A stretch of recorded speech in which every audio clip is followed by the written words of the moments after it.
All right. Hi, everybody. Welcome back to another episode of Excess Exceed. This is Gearface. Once again, here to learn a new Exceed character from an expert. D has, through means unknown, not gotten tired of me yet. So very, very happy to have him back on the show to discuss Jacko. Another character I know nothing, like literally nothing about this time, I promise. Um, I am a blank slate for your wisdom, D. Thank you so much for being here, as always. Oh, my pleasure. Thanks for having me. Of course, of course. A couple disclaimers, as always, before we get started. Number one, we're going to be talking about Plan to Win. The Not the only way, arguably not even the most fun way to play Exceed. Sometimes people have more fun playing Exceed by playing Exceed for fun. If the lines of play that we're describing aren't fun to you, please play the way that is fun to you. We cannot stop you, and legally, we can't stop you. Number two, we tend to talk pretty prescriptively in this show. For the most part, that's just for brevity's sake. All of them have an asterisk. Whenever D says, always do this, never do this, always is not really always. We don't know everything. This is a fairly new character. Jack has been released digitally for a little while now, but in print, brand new, gotten into a lot of people's hands. We are anticipating that a lot of people are going to develop play for this character that we have not anticipated, we have not seen yet. So if the stuff that we're talking about does not line up with how you see this character, it is possible that you have information that we don't so far, and you are going to sweep a tournament with a line of play that we haven't anticipated. If that happens, please let us know. I want to learn as much about these characters as we possibly can, especially as they're new. I'm not an expert. D is an expert, but even his opinion is just a very, very informed one. Only other bit of bookkeeping beforehand is if you're brand new to the Exceed community, thank you for being here. We're happy to have you. Hope you enjoy your stay. You might hear D and I refer to a couple of normals, Slash and Dust in particular, by old names, Assault and Spike. You might hear me refer to Guilty Gear Strive, the board game, as Season 7 occasionally. All these things are just cosmetic differences. D and I have been in the community for a little while now, and we tend to use terms when we forget that we're more used to. But yeah, all that aside, all that bookkeeping, D, please take it away. Tell me a little bit about Jacko. Excellent. All right, I'm going to start with a disclaimer of my own. I don't know where the emphasis goes. I don't know if it's Jacko or Jacko, and I have no idea what I'm going to say during this. So I apologize for all of the people who actually know how the character's name is pronounced. Okay, that's my disclaimer. I also don't know. I can't pronounce anything, so I'm going to get all the pronunciation wrong. That's fine. Oh, anyway. Sounds good. I also don't know. So if you do get it, if you do get it wrong, I promise at least not to be offended because I won't be able to tell. Perfect. That's a good strategy. All right. Yep. So Jacko, this character here, and right off the bat, we see that we have an action ability that costs a force. So there's something that's a little different about Jacko from most of the characters in the sets. She's actually one of my favorite. Well, I have a lot of characters that I like, but Jacko in particular strikes vibes with me that are unique in Season 7 or Guilty Gear Strive, the board game, where this is not necessarily true of... there's at least one other character who has a force action who is not necessarily quite as resource intensive, but Jacko is a resource intensive character. Now I'm also going to point out, even before we even start talking about the kit or the ability, we have a 2-cost exceed mode, so 2 gauge to flip your character, and when you exceed, draw 3. So you're already going resource positive on your exceed mode, even if there wasn't any difference in the action at all. Yep, that is a better change cards action. That is like, yes. Oh, I'm spending 2 force to draw 3 cards, but also I'm upgrading my character ability for the rest of the game. Right. Yeah, you're gonna exceed. Yeah, this reads to me, having progressively becoming less of a new player the more guides of these we do. This reads to me as Jacko saying as loudly as possible, "Hey, exceed! You get a lot out of it. Please exceed. I need you to exceed." Yep. And I'm going to talk a little bit about what this character looks like, but for the most part, this is the character you're playing. This is Jacko. Okay. And with a 2 gauge exceed cost, probably for the majority of the game, unless my opponent is doing a really good job of denying me gauge, I should anticipate being on this side. I would go as far as to say that even if your opponent's doing a really good job of denying me, I would like to refer you to this boost. Oh, okay, yeah. So I can exceed turn 2. You will Basically, be exceeding at some point. It's just a question of okay. when, and there is some timing it because now let's read the actual character ability. So you spend one force as an action, so this is going to take your turn. Mhm. Play a continuous boost from your hands or gauge. You can't cancel it. That's a Guilty Gear Strive mechanic, which would allow you to take another action. So you're not doing that. But then you strike Right. afterward. So instead of spinning gauge to cancel, you are striking afterwards. And you Right. paid a force up front. Okay, so comparing this to front side ability, which I'm noticing, other than the kicker, the only difference is the words or gauge. Yep.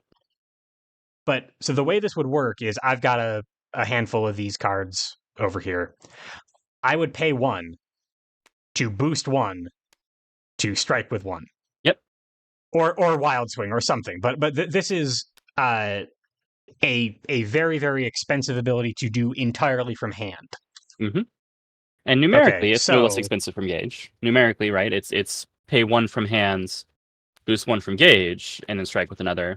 But at least that's only knocking you out two cards from hands instead of 3. right.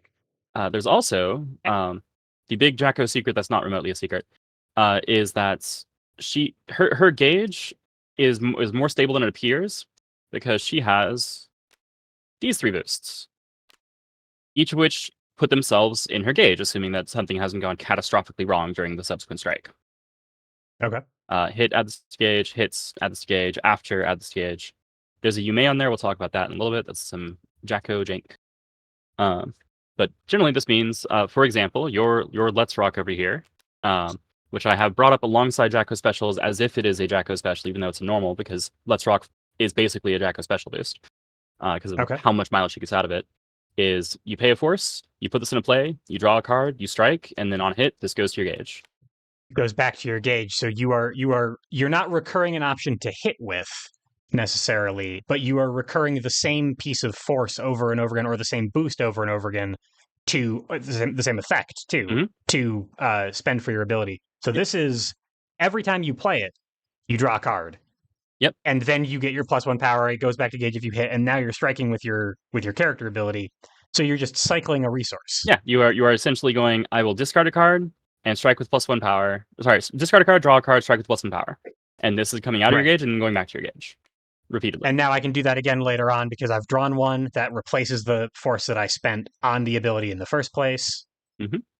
Yeah. Wow. Okay. So this is kind of your most, I'll say stable in the sense that it's going to be your reliable resource wise button, whereas these don't give you extra resources. But this is speed, which means that it's easier to it's going to make your attack likelier to land. And then this has other utility where this is an after effect, so you don't actually have to hit. Right. And it provides some armor. So this is more if you think your opponent's going to outspeed you, then you can use this to bolster something where they'll deal less damage and you'll get back in gauge anyway, because as long as you're not stunned, you can put it in your gauge.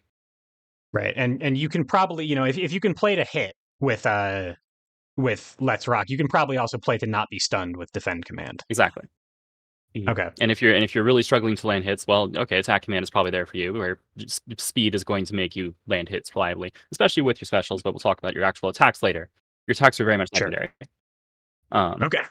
I should have known from how you arranged the board prior to us recording, D, and when you started talking about a normal boost like it was a special. This is going to be one of those episodes of Excess Succeed, isn't it? This is going to be one of those complicated character episodes. Well, yeah. So let's talk about how I arranged the board and why I did that. Okay. I divided your 6 character boosts, right, which are Let's Rock on Grasp, Attack Commands, Defend Commands, Dobro, Sweet Tooth, Juno. And what I mean by character boosts is that they are continuous. So they work with your ability, right? Okay. All over here. And similarly, I have set aside the other 3 normal continuous boosts. So Let's Rock is in its own category because of the value you get out of it and how it recycles itself. Just how good it is, yeah, right? Like it fits with these 3 as being one of the ones that recycles. And then all the rest of these do not recycle. So they are things where if you spend them from your gauge, they're out of your gauge. You actually spent them. They're gone. But you got some sort of benefit for doing that. Right. And with some of these boosts, Badass on its own is good, oh, it's right? So good. Like yeah, you don't need to recur it for it to be good, but Yeah. Having recurable Let's Rock is pretty awesome. Yeah, and on the note of badass, I'm going to note that in particular, you can do a thing that most people can't do. You can play focus and then later play scramble. You can play sweep and then later play badass. Like, you're not giving up the boost; you're just saving it for later, and that's awesome. Interesting. So and so that also means that like you are incentivized to hit with sweep because sweep is a great card to hit with, and you love to hit with sweep. Awesome, I get to trade with it. Same with focus, but also this is putting a great boost into my gauge for later on. Exactly, it stocks your army with something awesome. This is also why this is half of the value of landing Forever Elysian Driver, one of her ultras. Where this attack is pretty underwhelming, but it puts this boost in your gauge, and this is a real good boost. Yeah, this is. I'm thinking back to a lesson that I had on Kai. Holy Orders +1 speed hit gain advantage. Yep. Cancelable. Yep. This does not require you to. You also don't tend to have to cancel anyway. Right, because of course it's different resources being spent, but that's really strong. Yep. Okay, interesting. But yes, I'm trying to reserve attack dynamics for later. But yeah, so our boosts are what are the things that I can use with my ability, because my ability is character defining. So here are all the continuous boosts, and then the instant boosts. If you have instant boosts in your gauge, well, guess what? They're cards in your gauge. They're like anybody else in the world. They're just cards in your gauge. You don't care what's on them. So I mean, if you're gonna hit with Forever Elysian Driver in order to stock it in your gauge for later, you want 2 force, and you would kind of prefer that 2 force not have a continuous boost that you want to play later. In order to pay for this attack, you need 2 gauge, and you would rather that 2 gauge be cards that have instant boosts on them, because then you're not giving up continuous boosts from your armory. Exactly. Yes. Okay. Yep. So, kind of coming back around to this point, which I think I said earlier, but this should now make it very apparent why you're a character who cares a lot more about your resources, but you don't necessarily care. You don't have the fewest resources. You care about which resources you're spending more than a lot of people do. Your gauge is not just a gauge; it's an armory, right? Your gauge is actually a supply of options that matter for later, which means that there will come a time, without a doubt, where you have to spend gauge as something other than using your character ability and other than boosts, and you'll have to discard a continuous boost from your gauge, and you'll be sad doing it. That's life, right? Like if your gauge is these 3 cards, and you need to change cards, 0 cards in hand. Yeah, it's like you have 0 cards in hand, and this is your gauge. Well, you're probably doing a change cards 3, maybe 4. Yeah. Decide which of probably that, because it's an ultra, and then decide which of these is gonna stay. And that's a painful decision, but it's one you'll have to make. Right, especially because like you feel like you've built up this armory over time. Like this is your win condition. It feels bad to dig. It always feels bad to dip into your gauge to pay for something as as pedestrian as a change cards action. I want to hit with a big scary ultra, but with Jacko, like it sounds like this is her game plan. It is her game plan. It's also worth noting that you're never going to play all the cards in your gauge. No one's ever going to play all the cards in their deck, right? You're not going to boost with all 30 of your cards. So remember, it's fine to spend cards as resources. Cards are only useful if they're useful. And the same is true of your gauge. Right. So when you're stocking options, you are stocking options. They're great to have, but you're not going to use all of them. But they're optional. They're options. You're not. They're not necessities. Yeah. So once you've got multiple things in your gauge, like you want to be able to choose between multiple things. You love having Let's Rock in particular as a thing that can recycle itself, that you can always kind of fall back on as reasonable, where it's mostly just better than striking by declaring a strike. Right. But you have that and this, and you go, well, I can use any one of these or none of them. And then when you have to throw something out of your gauge, you go, well, which of these is sticking around? As your options narrow for the end of the game, they narrow like everybody else's do, but they narrow from your gauge, not just from your hand and deck. Right. So it's not, like it's you don't need to have 9 cards in your gauge to be playing Jacko. You want to have at least 1, and you want to have ideally 2 or more, because that gives you choices. But if you only have 1, well, you still have a hands. You're allowed to use your ability to play cards from your hands. I'm not going to stop you. They're on the character card. Especially if those cards, especially if the things that you're playing from hand, the boost on it puts it in gauge later. Yeah. Like these 3 in particular, you can get them from hand to gauge without ever having to worry about the attack. Right.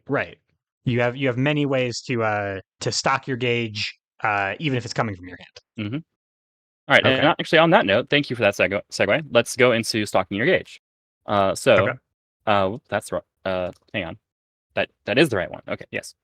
All right. That's the one we talked about. That is Perfection Can't Please Me. Listen to that if you haven't yet, by the way. That's Yep. theme song. Good good song. Mm-hmm.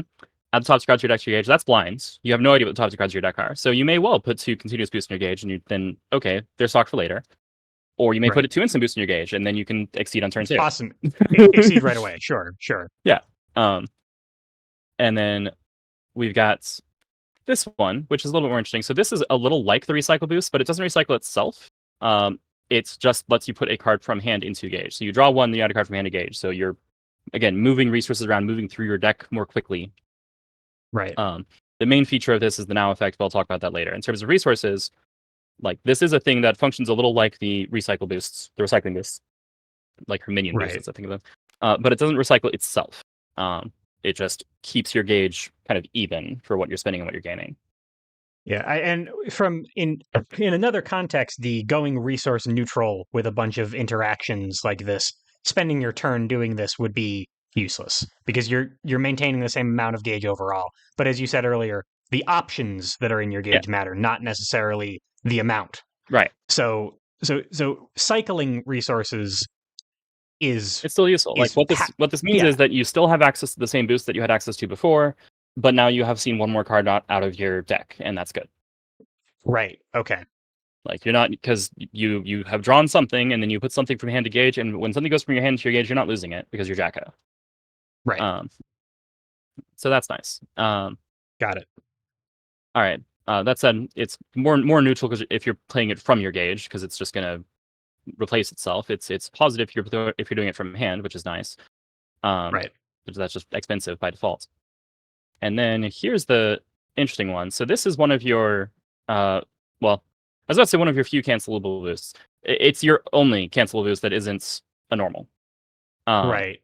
And cancelable into something other than striking. Or like we would call your ability like a pseudo cancel or something, maybe. Yeah, your ability works a bit like the cancel mechanic. So for those who might not be aware of it, after you resolve a boost that has this icon, you can spend a gauge to take another action. This is something that all Guilty Gear Strive characters can do. Yep. And that icon isn't on any of her specials or ultras other than this card. So there's obviously there's something unique about this functionality. What it does is you add a card from your discard pile to your gauge. Okay, so any card you want from your discard pile goes into your gauge, and then you could just pass your turn, at which point you just put a card in your gauge for later. Either you needed gauge to exceed, or you just wanted to have a boost option. You're probably going to do it for the boost option. That's almost always better. Right. Or if you're looking at the cancel side of that, well, you're going to spend the gauge to cancel, and that breaks you even, and then you can pay a force and now boost with that card. So what this actually says is that anything in your discard pile is also in your armory. It just costs an extra gauge to use it. It costs an extra gauge to use it. So, okay. God, that's interesting. So you start with one gauge, and you're like, that's not the boost I want. I'm going to discard that. Or sorry, I'm going to boost this, get the boost I actually want in my gauge, cancel with the other one, and now pay a force to boost this and strike. To boost the thing that I wanted to boost the entire time. Yep. And this is the cancelable icon on this is an import tax. Basically, it's that it costs some amount of money to take your boost from your discard pile to your gauge. Shipping is expensive. It is, and I mean, and you are free to take the cheaper shipping option and get it there much slower. You can play this boost and then pass it. It's a ground freight versus like airmail or something. Right, like you can choose to take the long option. At that point, well, yes, at that point you are letting your opponent spend more time to do things. So it's a question of, can you afford to spend the resources? So right, and a turn is a resource as well. A turn is a very important resource. Yeah, so you are mitigating one resource cost by dipping into another one. Yep. No matter how you're doing it. Yeah. One other note though is that this is useful if you are approaching reshuffle, where you go, okay, I'm about to be reshuffling. I'm not going to have a discard pile. I need to make sure that I put something in my gauge that I'm going to need that I might not draw anytime soon. Because you don't want to be in a position, nobody wants to be in this position, where you're looking at a freshly shuffled deck after you've just reshuffled. There's 16, 20 cards in your deck, something like that. You're like, okay, I really need to draw one particular card. Let's hope. Yeah. So instead of doing that, get the card out of your discard pile first. Sure, sure, that makes Just sense. so that's another way that you can save something for later that isn't necessarily wasteful. It is mitigating a problem that other people can run into that you don't have to. How often does Jacko find herself reshuffling? Well, you'll probably hit your reshuffle. You're probably not going to push the reshuffle button. You're probably not going to take it as an Yeah, action. right. You're just sifting through so many cards that you're going to run out of your deck at some point. Yeah, like we've got the put 2 cards from deck in the gauge that you're almost certainly going to boost at least once, maybe twice. You've got hit, draw 1, now draw 1. Who knows how many times you're boosting this? True. Now draw 1. This is an infinite number of cards until either you or your opponent is dead. Yeah, until you stop using it or have something better to do. Just on your boosts alone, like none of these, like I'm seeing a hit draw 3, you could whiff this card. Yeah, but you're not whiffing this card. This is a hit draw 1. hit draw 1. Yeah, this is probably pretty tough to whiff. But like even on just the boosts you're playing, some of them recurable, you're drawing a lot of cards. Yeah, or at least you're drawing a solid number, and you're also getting some out of your deck in a different way. Right. And should I be kind of considering like when I play Let's Rock, most of the time I'm drawing 2 cards because I'm drawing 1 for end of turn. With Jacko, I'm probably often playing this and then striking, which means I'm really only drawing 1. So maybe the resource sift is like a little slower than it appears, but it's still fast enough that I'm probably going to reshuffle. Yeah, and there's also plenty of times where you'll just play, especially these, without using your ability. Okay. I'm allowed to do that. Yeah, you're allowed to do that. You're allowed to play neutral like everybody else. You just often want to step on the gas when the other person's trying to play neutral. Okay. Dopros in particular is a very stable neutral boost. You can play this at any range other than 1, and suddenly your opponent's going, "Oh, things are now really hard to beat." Yeah. Like if you have any experience fighting against Exceed Mode Axel, you know that range is pretty annoying to deal with when somebody can just play a range 2 grasp, and you're like, well, okay, how many focuses do I have in my deck? Just the 2, huh? And then at range 4, and you start being able to play sweep that the opponent just isn't going to be able to do anything about. Right. Except block, and then you can play dust at range 4 anyway. Anyway, range is really good. Sure. So this is a pretty it would also if they pass the turn back to me, now I can confirm a hit to get something into my gauge. I can start canceling. This is also a pressure tool.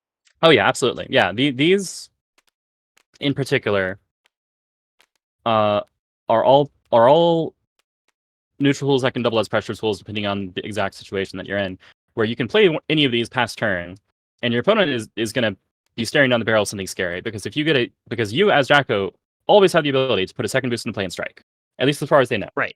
I guess you could conceivably have a hand of just your instant boosts, but they don't know that. Sure. And so they're looking at this going, okay, I need to stop this setup. I need to diffuse this. Hopefully you had a plan in mind, knowing that they were going to try to defuse it. If you're assuming that they're going to try to... Did I lose you, D? Yes, I did. Sorry, folks. D's internet is sometimes spotty. We'll see if we can get him back.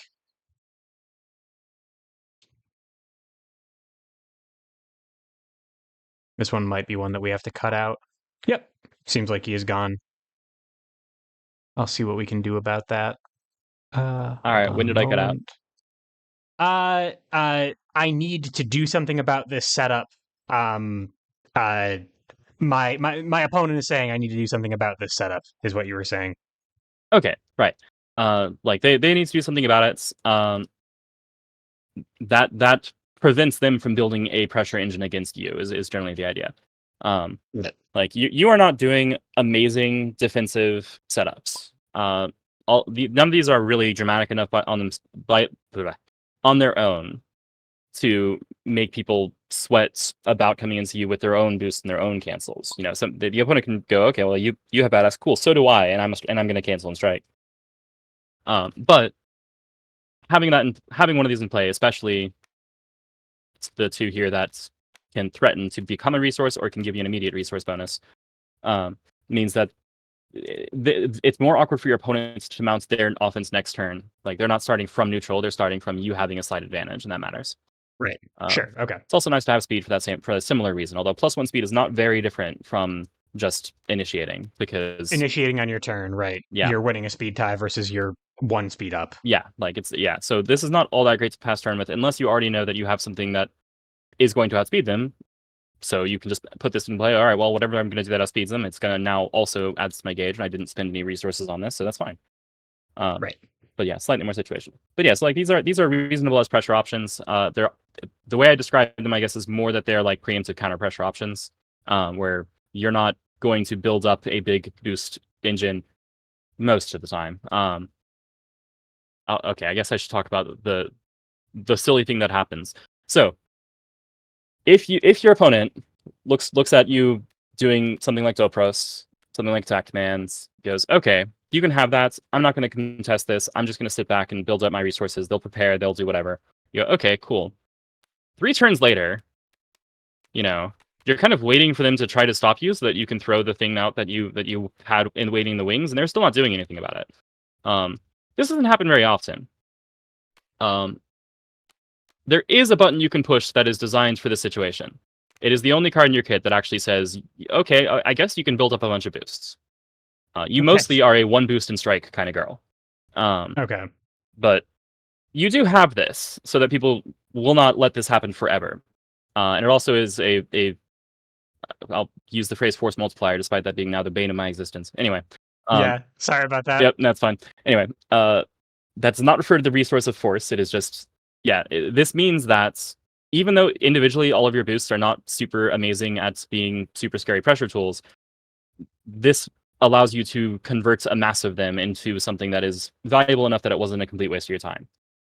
Right. If you didn't have this, then very often this kind of setup would just be wasteful. You could have actually done half as much work, spent half as much time, and had way more pressure on the opponent, because for at least 2 of these, you drew 2 cards, but for 2 of these you didn't. And if they prepared, like, they've already foregone the strike. They're trying to get enough resources so that after you blow this payout at them, they're now up on resources and they'll come back and kill you. Right. Anyway, so it's a little dicey to do a big setup, but if you are in a situation where your opponent actually lets you do it, yeah, sure, you can throw a countdown out. It's fine. Right. And even doing a small setup with +1 range or +1 speed, if the setup you're trying to do is get another boost like Let's Rock into my gauge and confirming a hit in order to do that, range and speed are both great to do that. Yes. Okay. I'm a big fan of these 3, mostly these 2, but because I like to just use my ability on this one. But these 3 are kind of I'm going to be leading into something else next turn if they let me. Like, I'm happy to play these in past turn very, very often. Okay, makes sense. Yeah. Now I will say, so Jacko is not an easy character to play. I didn't say this earlier because Jacko is an awesome character in each player, but Right. part of what's difficult is sorry, go ahead. I did get that impression. I did. Right, I'm not sure how, but I did somehow suss out, maybe from the board state and from when we started, one of those episodes, meaning, yeah, okay, she seems tough. Yeah, your cards are you're going to be evaluating your cards in a different way than everyone else. You're not looking at my 8 normals and my 5 specials and my 2 ultras. You're looking at my 6 special boosts, my 6 normal boosts, and all of these are lies. Anyway. Right. Yeah, the thing that makes her hard in particular, though, is that the way I'll describe this, the way I like to describe this is alchemy. You need to look at a boost, look at your hands, and go, all right, what does this boost do for my hands? Right? Actually, can we get a quick Jacko deck out here and just pull a fresh? Oh, absolutely, yeah. Awesome. Okay. 1 second. Here we are. Yeah. All right. So if I draw a sample hands. All right. Let me first divide that into the EX, the Ultra. All right, cool. All right. This is awesome. We have 3 distinct continuous boosts, 2 of this one. So we have a bunch of options as far as our ability is concerned. Right. We now care a lot about what everything turns on. So none of these are really giving us stats other than range. If we're at range 3, then this turns on focus. If we're at range 7, then it turns on throw servant. We're not very likely to be at range 7, but it could happen. But range 3 happens all the time. Range 3 happens a lot. And Right. also, if you play this, you might well draw a thing that is even better than focus. Like, well, focus is pretty good, but cross, for example, would be something that would be very safe, where you could just kind of throw it and you'll be fine. Sure. This also is a thing that says it gains plus 0 to 3 range if you have a boost in play. So Servant Shoot's text is a lie. This text says, or sorry, the stats are a lie. The stat says range 1, power 5, speed 4. It's actually range 1 to 4, but you have to have a boost in play to play it. And you almost always will, because you're Jacko and you can do that on your turn. Yep. The main thing that Servant Shoot says is you can't just throw this out on defense unless you spent your last turn putting a boost into play. It is Right, okay. mostly an offensive tool. Okay. That said, you put Badass into play, and now you have a 1 to 4, 6, 5, and that's pretty good, especially from range 4. But anyway, but okay, so with this, we go, all right, well, what are our other continuous boosts? This one retreats me. So if I'm starting from range 4, that's going to put me at 6, which actually means this doesn't work. And specifically, the card that I would like to play here is probably Throw Servant, because then I would be able to hit at range 6. Yeah, you go to 6 and then I'm playing. Yep. Oops. Yep. But Scramble works just fine with Servant Shoot. Yep. You can put this into play. Now you have range. The opponent must Wild Swing, so they're probably not going to play something that beats a Servant Shoot, let alone 2 copies at range 4. Like that, they probably can't. So here is a thing that you've identified that works really well. You also have the peculiar option of just playing Throw Servant, which is kind of like taking a boost action. Oh wait, no, I said I'd get back to Jack and Jank. We'll talk about that later.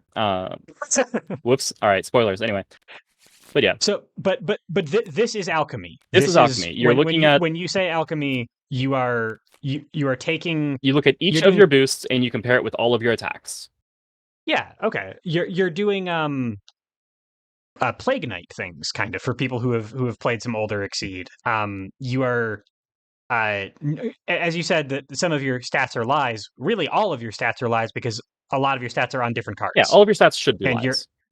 Yeah, right. Yeah, so like, this isn't giving you a stat, but there's an effect on this card that says your opponent must respond with a Wild Swing because I made it that way. Yep. Okay. Right, and so here's another one where we go. Okay, well, let's see. We're at range 1. Why? I don't want to play slash at range 1, but I can play a range 3 slash with this boost, where I back up to range 3 and now I'm striking. Or I can go to range 3 and play Chain of Chiron or Iron Pumpkin. By the way, this is what Sweet Tooth is mostly for, is you go from 1 to 3, because turns out that's pretty good for you. So yeah, you'll occasionally use it to go from any other range to a greater range than that, but it's almost always going from 1 to 3, where you have this card that is often unbeatable and this card that beats the things that will beat Chain of Chiron most of the time. Great. Okay. Like, if they have a speed 6 thing, cool, now you're threatening this. If they don't, okay, this probably just escapes everything, because you can retreat if they played sweet. Right. Anyway, all right, let's see. If we are concerned about trading, then we can play this. We're going to be slower than them almost always, unless they play a focus. We have a speed 1 focus with 4 armor and 5 power. We're trading up against everything, essentially. Right. And then if we are already at range 2 or greater, we can put speed into play and make assault slash on curve or above curve, depending on what range we're at. Right. Anyway, speed curve being a whole thing that we're not going to spend time on here, but it's determining whether or not you're likely to hit. And if you're as fast as or faster than the fastest normal that hits at your current range, then you're probably going to hit. So slash is the fastest normal that hits at range 3, but at range 2 it's slower unless you have this in play. Right. But yeah, so this is Alchemy. Is you look at all of your continuous boosts and you compare it with all of your attacks, and you make fusions in your head to go, what are my options? Right. And I mean, from having drawn 2 sample hands here and found, I'm going to say, 600 combos, right? Like this is not a situation where there is a canonical there's not one right option of cards in even in either of these hands. Right. That is freeing. That's also very hard to control. Yeah, it's freeing and horrifying, because it means you are going to have to be paying attention to every hand you have. And now you're also weighing that against the resource cost that you are incurring every time you use this ability. So you have to make sure that you are getting value out of these combos, because they weren't free. Mm-hmm. You're losing this resource, but also something else for the privilege of playing them. Mm-hmm. Right. Okay. Yeah, that seems like a hard character to play. Yep. And then later in the game, you're not going to be looking at your 5-card hand. You're going to be looking at your 3 or 4 card gauge and your 5-card hands. Right. which gives you a ton of options, which is the good news. The bad news is it gives you a ton of options. A ton of options, yeah, and you can and you still only have one turn, and yes, yep, and your opponent's going to be doing scary things on their turn, and you need to keep up. Correct. You need to actually do better. Yep. Now there is a caveat, so you only have one turn, which is there are a few cancelable normal boosts. Wait, sorry. So let me not mix up the.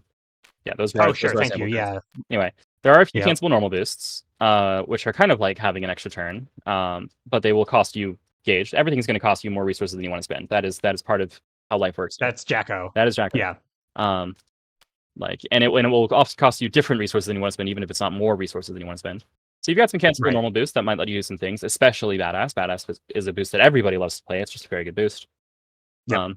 And then there's also this thing, which doesn't say cancelable, but it sure does say I'm going to take 2 turns. Yeah, I'm going to gain advantage, and I can put this on any card I want. Right. So you staple that to something, you gain advantage, and now you have the next turn to do something else. You can do two things in a row at least. And depending on what you're doing, you can get a little sillier than that. But yeah, but for the most part, it's you have one turn, you have 500 options. That's great, and that's a problem. Yes. Yeah. Now, I'm gonna come back to something I alluded to earlier. When you're playing this character, here, yeah, sorry. Yep. This character over here, what's probably going to happen is you are going to very rapidly run out of hand as you pay a force, play a boost, play an attack. Like, wow, I had 5 cards and now I have 3. Wow, my hand is gone. Yes, and that's one more use of my ability, and now I'm completely out of cards. Yep. So do a thing that will get you 2 gauge. If you have these, play a thing that was on curve and is now over curve, or was above curve and is now ridiculous, or whatever. Yep. Play anything, play block for all I care. Just get a 2nd gauge. Yeah, sure. Yep. Don't get stunned. Basically, don't get stuns. Don't get stunned by whatever. And on turn 1, this is like you can do this and play block. Okay. Right. Like, sure. And now you're ready to exceed next turn. You could empty strike. You could probably don't play grasp, because grasp is so crucial to your game plan to have in your you don't want to waste your card with gauge anyway. Yeah. But it's reasonable to wild swing to play block. Yeah, if all you care about is not is having an after trigger go off to get something engaged, then you have many options to do it. Mm-hmm. Right. Okay. But yeah, and then your ideal opener is always, at least in my opinion, perfection can't please me. Is you throw this out, and then it's a question of, do you get one or more continuous boosts in your gauge, or are they all instant? If they're all instant, exceeding is basically a no-brainer. But you're still probably going to want to use your ability once, so that you're maximizing the value of your kicker. So that you can afford to not discard cards when you draw. Right. Yeah. So just numerically, right? We go, okay, 5 card hands, pay something, boost something, strike with something, down to 2. Well, if I get 2 gauge off that, then next turn I can exceed and draw 3 and go up to 6 cards, still under hand size. Yep. Okay. Like, it's 3 not necessarily 1 for end of turn, right? Because you're not. Yeah. Okay. Yeah. Like, it's not necessarily a problem to overdraw, but you want to be efficient, because any inefficiency is going to cost you something that you don't really want to give up. Like, it's going to be an option that you got to save. You're on a budget. Yeah. You're on a tight budget with all of your tools, because you'll want to use all of them. You can't use all of them, so deciding what you're willing to throw away is a thing. But yeah, so like, even if you get 2 instants off of perfection can't please me, you're probably still not exceeding literally turn 2. You're probably still going to do some other play to stock a little gauge, get rid of some hands, then exceed the next turn. Okay, but then if you this says I've gotten my tax out of the way. I'm guaranteed to be able to do it at some point. I'm going to get to play my character. So now I actually have a little bit of overage for a second because I'm going to get a reload coming. Mm-hmm. Okay. Yeah. And it's not the worst thing if you have to spend 2 continuous boosts to exceed, if the alternative is not exceeding. Because if you're not exceeding, then you are going to have problems. Right. Like, too much of your character relies on being able to pull stuff out of your gauge. You're not going to be particularly functional if you're just playing on frontside Jacko the whole game. Right. Like the stuff that recycles itself, including Let's Rock, is very it's key to your playstyle. Right. So realistically, I'm looking at like turn 3 exceed in the best case scenario. Mhm. Maybe a turn or so later if things are really not going my way, but I need it fast. Right. Okay. You want it like you want it as soon as possible, but you're willing to wait until it's maximally efficient as long as that wait isn't very long. Yeah. So it's like you would love to exceed on turn 1, except I guess you'd only discard 2. Yeah. Wait, math. 4 plus 5 is 9. Got there. Okay. So yeah, you Yep. discard 2 cards, it's a little inefficient, but in return you have a turn 1 exceed. Of course, that's magic. You can't turn 1 exceed. Of course. And then Yeah. turn 2, like, all right, well, how did we exceed on turn 2? Probably with this. We're probably have to discard a few cards. And you nailed 2. You happen to nab 2 instant boosts, so this is already like great scenario for you. Yeah, like you got a little lucky, and then even then, you're exceeding, you're going to have to discard, and you don't have a gauge yet, so that you're in exceed mode, but you're not really in exceed mode yet, right? Because you're in exceed mode with no gauge, you're not Jacko. Right. You're just playing frontside Jacko if you don't have a gauge. Right. But it's not like in some characters where upon flipping you lose. You're not like a season 6 character where upon flipping you lose access to your front side ability. You can still do Jacko things. Yeah, you can still when do you it from have hand. 0 gauge. It's just you going just to be don't have very costly. your cool new stuff. Yeah. It's like the because of how expensive it is to play stuff from hands. You mentioned season 6. There's a character in season 6 that has this kind of dynamic where she shifts from spinning a resource from hand to spinning from gauge, and it's deceptively good because doing that means that she keeps more cards in hand that she can use as boosts, which is exactly the dynamic we're talking about here. That's a Mika, by the way. Right. Okay, sure. Yeah, like Mika has to discard a card to play a boost from hands, but then can switch to paying a gauge play boost from hand. And if you pay gauged, then you have more cards in hand, so you have more boost options. So very similar dynamic here, where like you want to be pulling stuff from gauge in order to preserve hands, but you can go from hands occasionally. It's just going to be really expensive when you do. Like you'll make so you better a few hand plays. Everything that we said earlier about getting value out of your plays applies double if it's coming from your hand because it's more expensive. Yeah, hand costs are very, very real. Because I mean, for reasons that are probably intuitive, but just to make it explicit, because if you have no cards in your hand, you have to wild swing, and wild swings are not super reliable, especially not for you. Jacko is not a great wild swinger. So your range is, if you have a boost in play, 1 to 4. If not, 1. 2 to 3. 3 to 4. 2 to 6. Wait, 1, 2. Oh yeah, 0. Unless you have a boost in play, in which case 1. 1.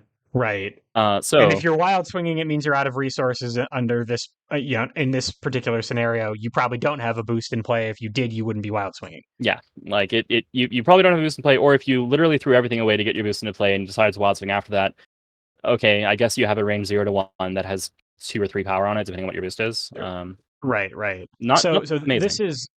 This is none of these are overlapping in any meaningful way. You might have a tiny bit of luck at range 3 sometimes. Yeah. So and that's why, as I said, Sweet Tooth going from 1 to 3 is almost always what you're going to do, because 3 is at least where you have a suite of tools and where your normals mix up is stronger than most characters because you have an extra 2 extra speed boosts. Right. So speed, unless you're Chip, speed is precious. Chip's a ninja. He's got a bunch of speed. Most characters are not going to have a lot of speed, and most characters do not have recyclable speed boosts. Right. So you can get plus speed, and if you hit, it's in your gauge. Now you can do it again later, giving you potentially access to. It costs you a force each time you do it, but +1 speed, as many strikes as you care to initiate, as long as you're not doing something else at the same time. And that's a lot of speed. +1 speed makes it easier to hit, which means it's easier to get it back in your gauge, which means it's easier to recur it. Like this is a loop all on its own. Yeah, it's a loop on its own, but that's why it doesn't draw, right? So Let's Rock, you have to actually confirm in order to get it back to gauge, and it doesn't give you bonus speed. This one, it's a lot easier to confirm, but you're not going to draw off it, which is why if you think you can hit, you play Let's Rock. If you need to hit, you play Attack Command. And that's true of most characters, but it's particularly true of you because of how you're valuing your boosts. Where Let's Rock is you upping the ante, you're gambling, or not gambling, you're betting, right? Right. Everyone who participates in Strike is gambling by default, but you're placing a bet and saying, I'm pretty sure I'm gonna land this. And Attack Command is bribing the dealer, and saying, I wasn't sure, but I'm sure now.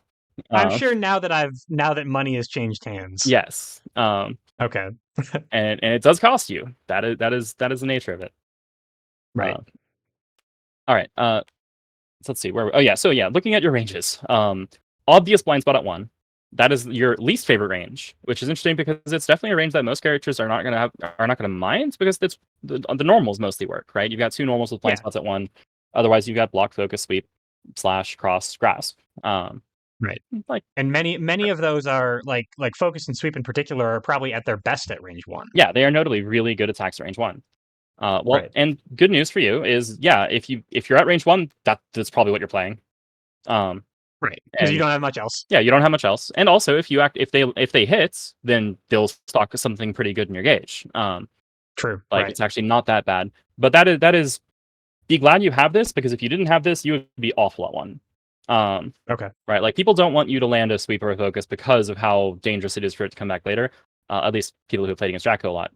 But Right. give people time. Anyway, but that's all you've got. And especially Right. as one or the other has dropped both copies, people are not going to worry about pressuring you at range 1, and you'll start to get squished. Right. And so even though I note that there's a reason that grasp isn't over here with sweep and focus, despite also being a range 1 button.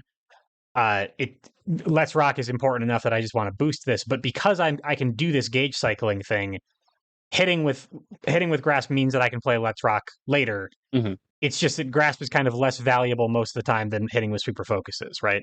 Yeah, generally. Like, it's okay. Am I going to risk playing the grasp and trading down into a sweep? Or am I going to try to break even with something like a focus and maybe risk getting crossed out against, and then save my Let's Rock when I can add power to my sweep, for example, later. To my sweep, exactly, right. Yeah, this would be really great at 7 power. Yeah.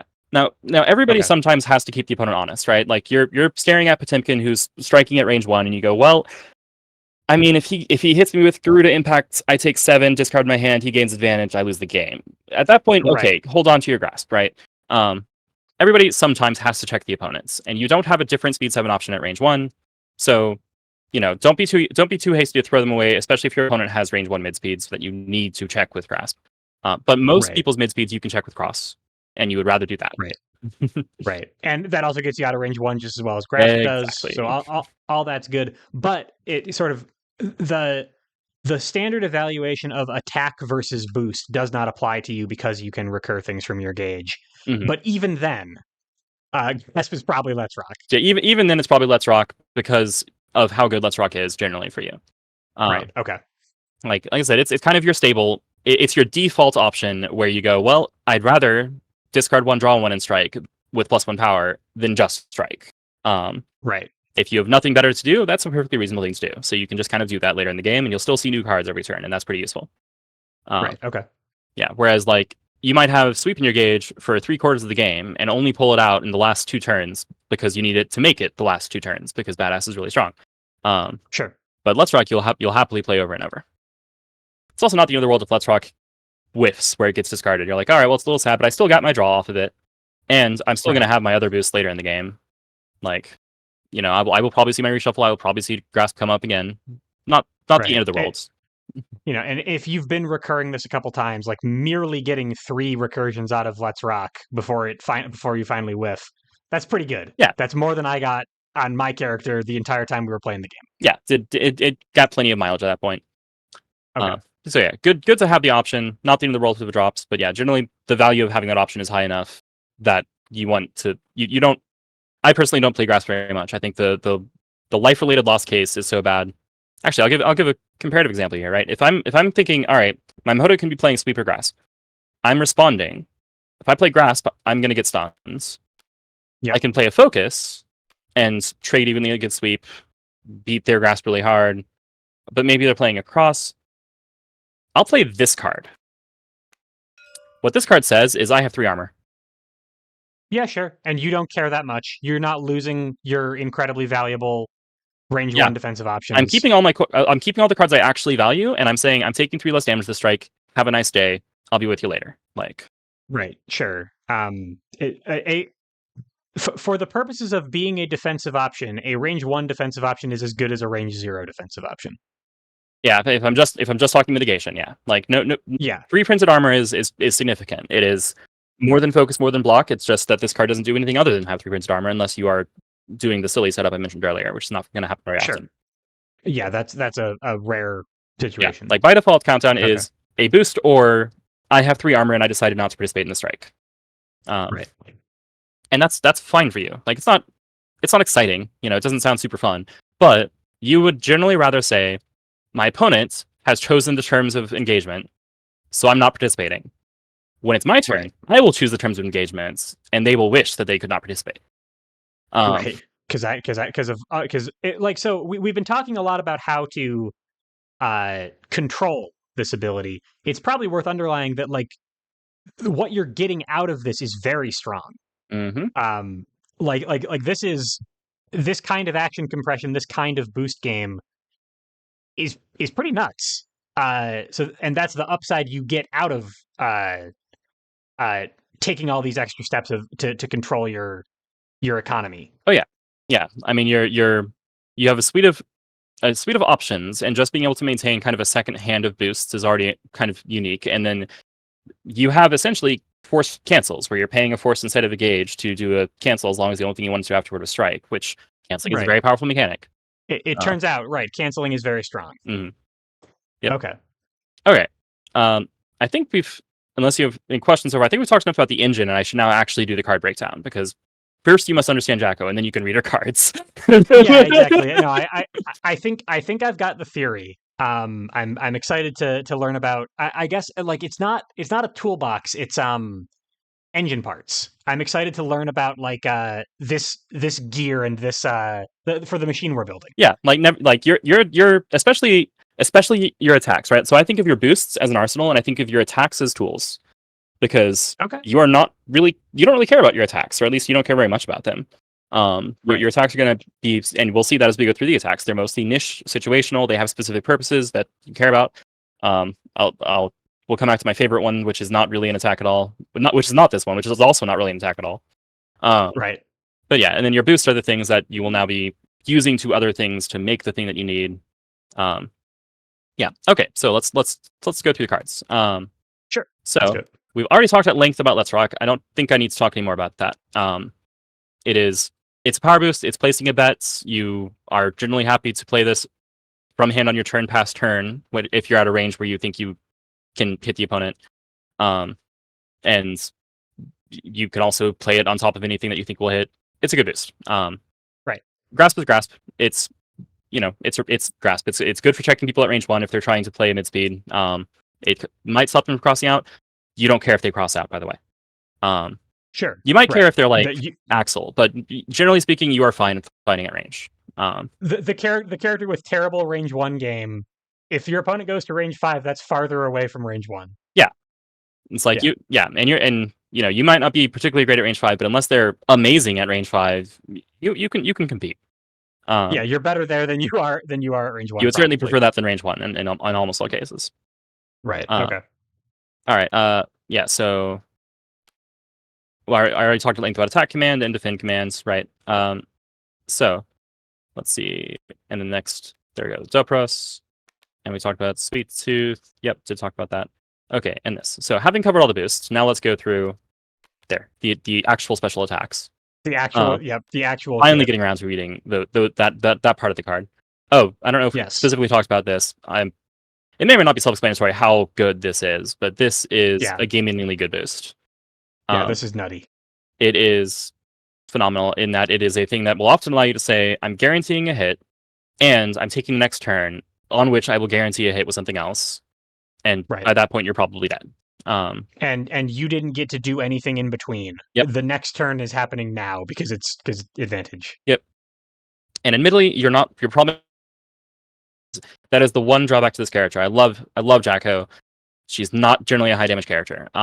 Where your in-game advantage chain is like, I'm gonna hit you for 3 and then 4 or 5 and then 6. I'm not dealing 7. I'm not dealing 9. I'm not soul. Like you're not throwing those numbers around. But stapling advantage onto anything you want is pretty good. End game for you just comes a little bit later. Like for soul, end game is when your opponent is like 14 life. It's getting late. That's 2 strikes. You're fine. With Jacko, it's like, okay, we're at least going to get into single digits before I'm thinking about killing you. Yeah, exactly. Okay. I gotcha. All right. Did I arrange this in the right order? Yeah, I did. Okay. This is a range 4, speed 6 option. Yep. That's pretty good. Most people don't have that. This is a great thing that says on turn 1, your opponent can't just dive into your face. If they play dive, you can poke them and they will not have played dive because they're stunned. Yes. You're a little sad if they play EX dive, but if they played EX dive, fair enough. They committed both dives. That's going to hurt. But if they set an EX, you probably don't play this card because you look at an EX and you go, well, 2 power does not stun an EX. Doesn't stun any EX, not just like EX dive is the one that hits you back, but like, you're not. It's not a mix up at that point. 1 armor, 1 guard, and you go, okay, well, I guess I'm not playing this. Unless you Right. have the EX Iron Pumpkin, at which point, yes, troll them. Anyway. the mental damage is enough at that point to justify it. Oh yeah, I've done that. My opponent was very, very salty. Yep. Anyway, so it's a fast little poke, very, very little damage. Hit draw 1 is nice. That's obviously only half the value of hitting. You are also stocking attack, command, engage. Yes. So I will play both sides of this any chance I get pretty happily. This is a little dangerous at range 3, where you start to look at, oh well, if they play sweep, I take 6 damage and I lose a random card. So that's kind of a lot. At 3, I start to go for attack command way more consistently, but the attack at 4 against a lot of people, perfectly safe.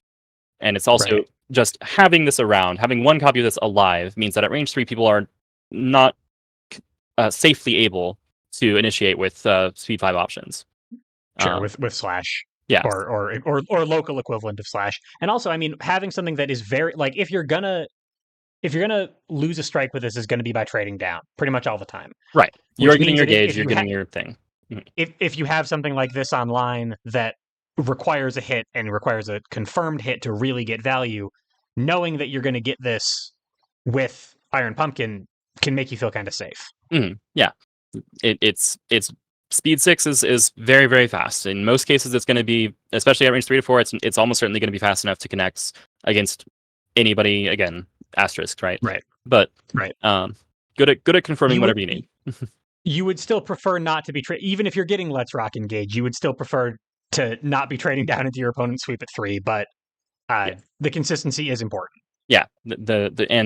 And you're often very willing to play on defense at 3 just to make sure that they don't ever think that they can play slash into your face. So sometimes you'll have to do that. And, at that point, if you played it on defense and they played sweep, that sucks. But you still managed to guarantee a hit. You still got some value out of it. You didn't lose cleanly on defense, right? It's a card that's almost certainly going to connect regardless of when you play it. And that alone is some value. Yep. All right. Our next amazing power value of 3. All right, well, this is a 2 to 3 with speed 5, so this is on curve. It's as fast as Slash, the fastest normal that hits at range 3. It is slower than Cross, but at range 2. But this is a really strong range 3 card, despite its unremarkable stat line, because of the after effects, which says, I'm probably not in range of whatever it is that you are playing. And for that reason, I will often play this attack at range 4, where I'm not hitting, but I'm just making sure my opponent's not hitting me. Right.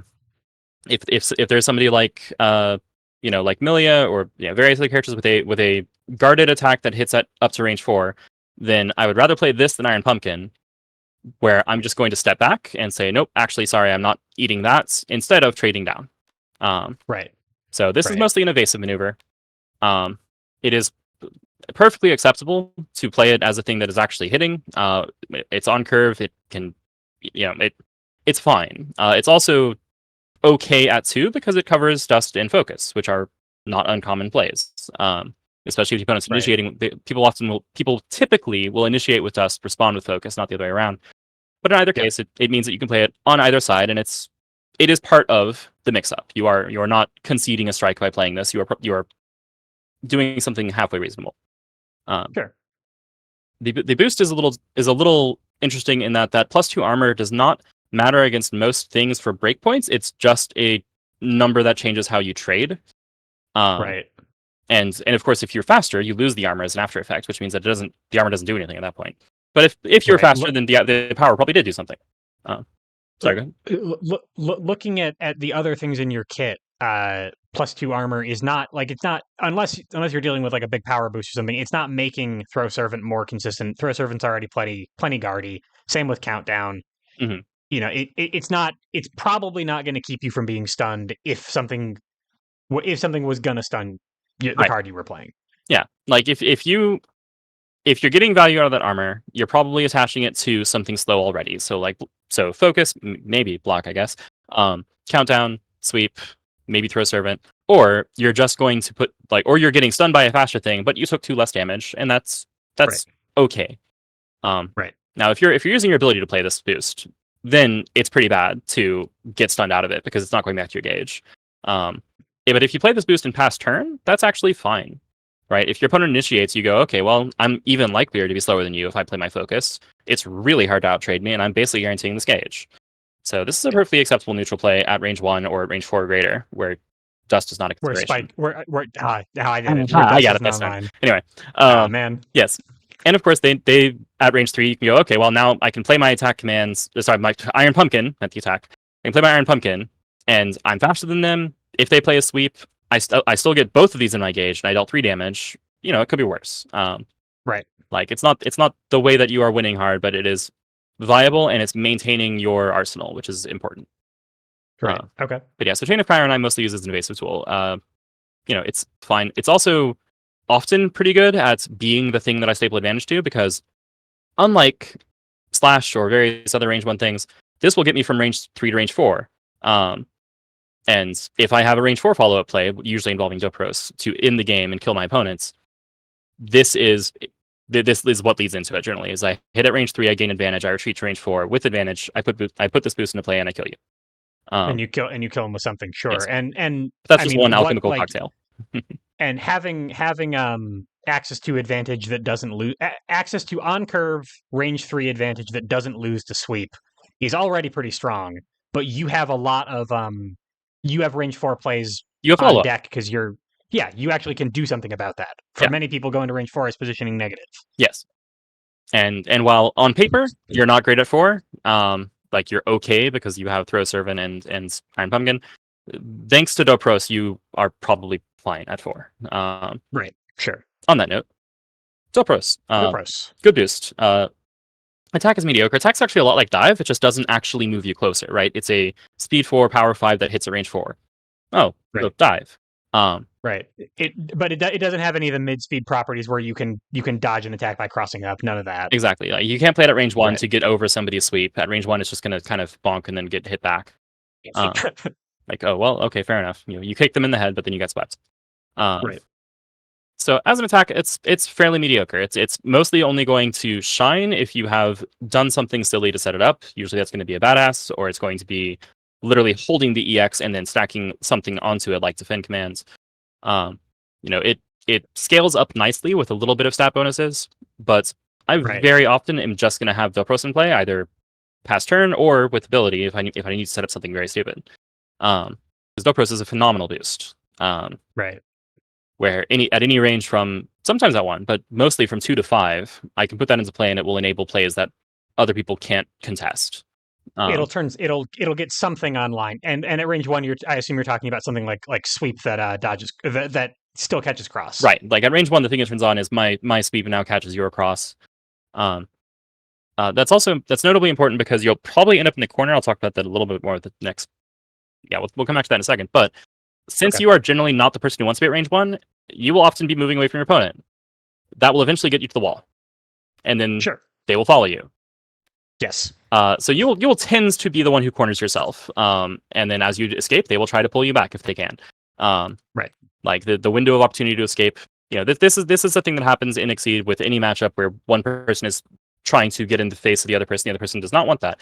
And you are as susceptible to it as anybody else. But notably, if your back is to the wall, then unless you're facing down somebody like Potemkin, where this really is the worst place you could possibly be, then you put Dopros into play, and now you have a sweep that catches cross, and you can trade with anything they play. Like most, and they can't dive over you, and they can't spike they can't cross away, they can't dive, they can't dust. Yeah, you're now going, okay, I'm not happy about being here, but I'm going to make sure that you're not happy about it either, because I can at least play a sweep that you can't interact with.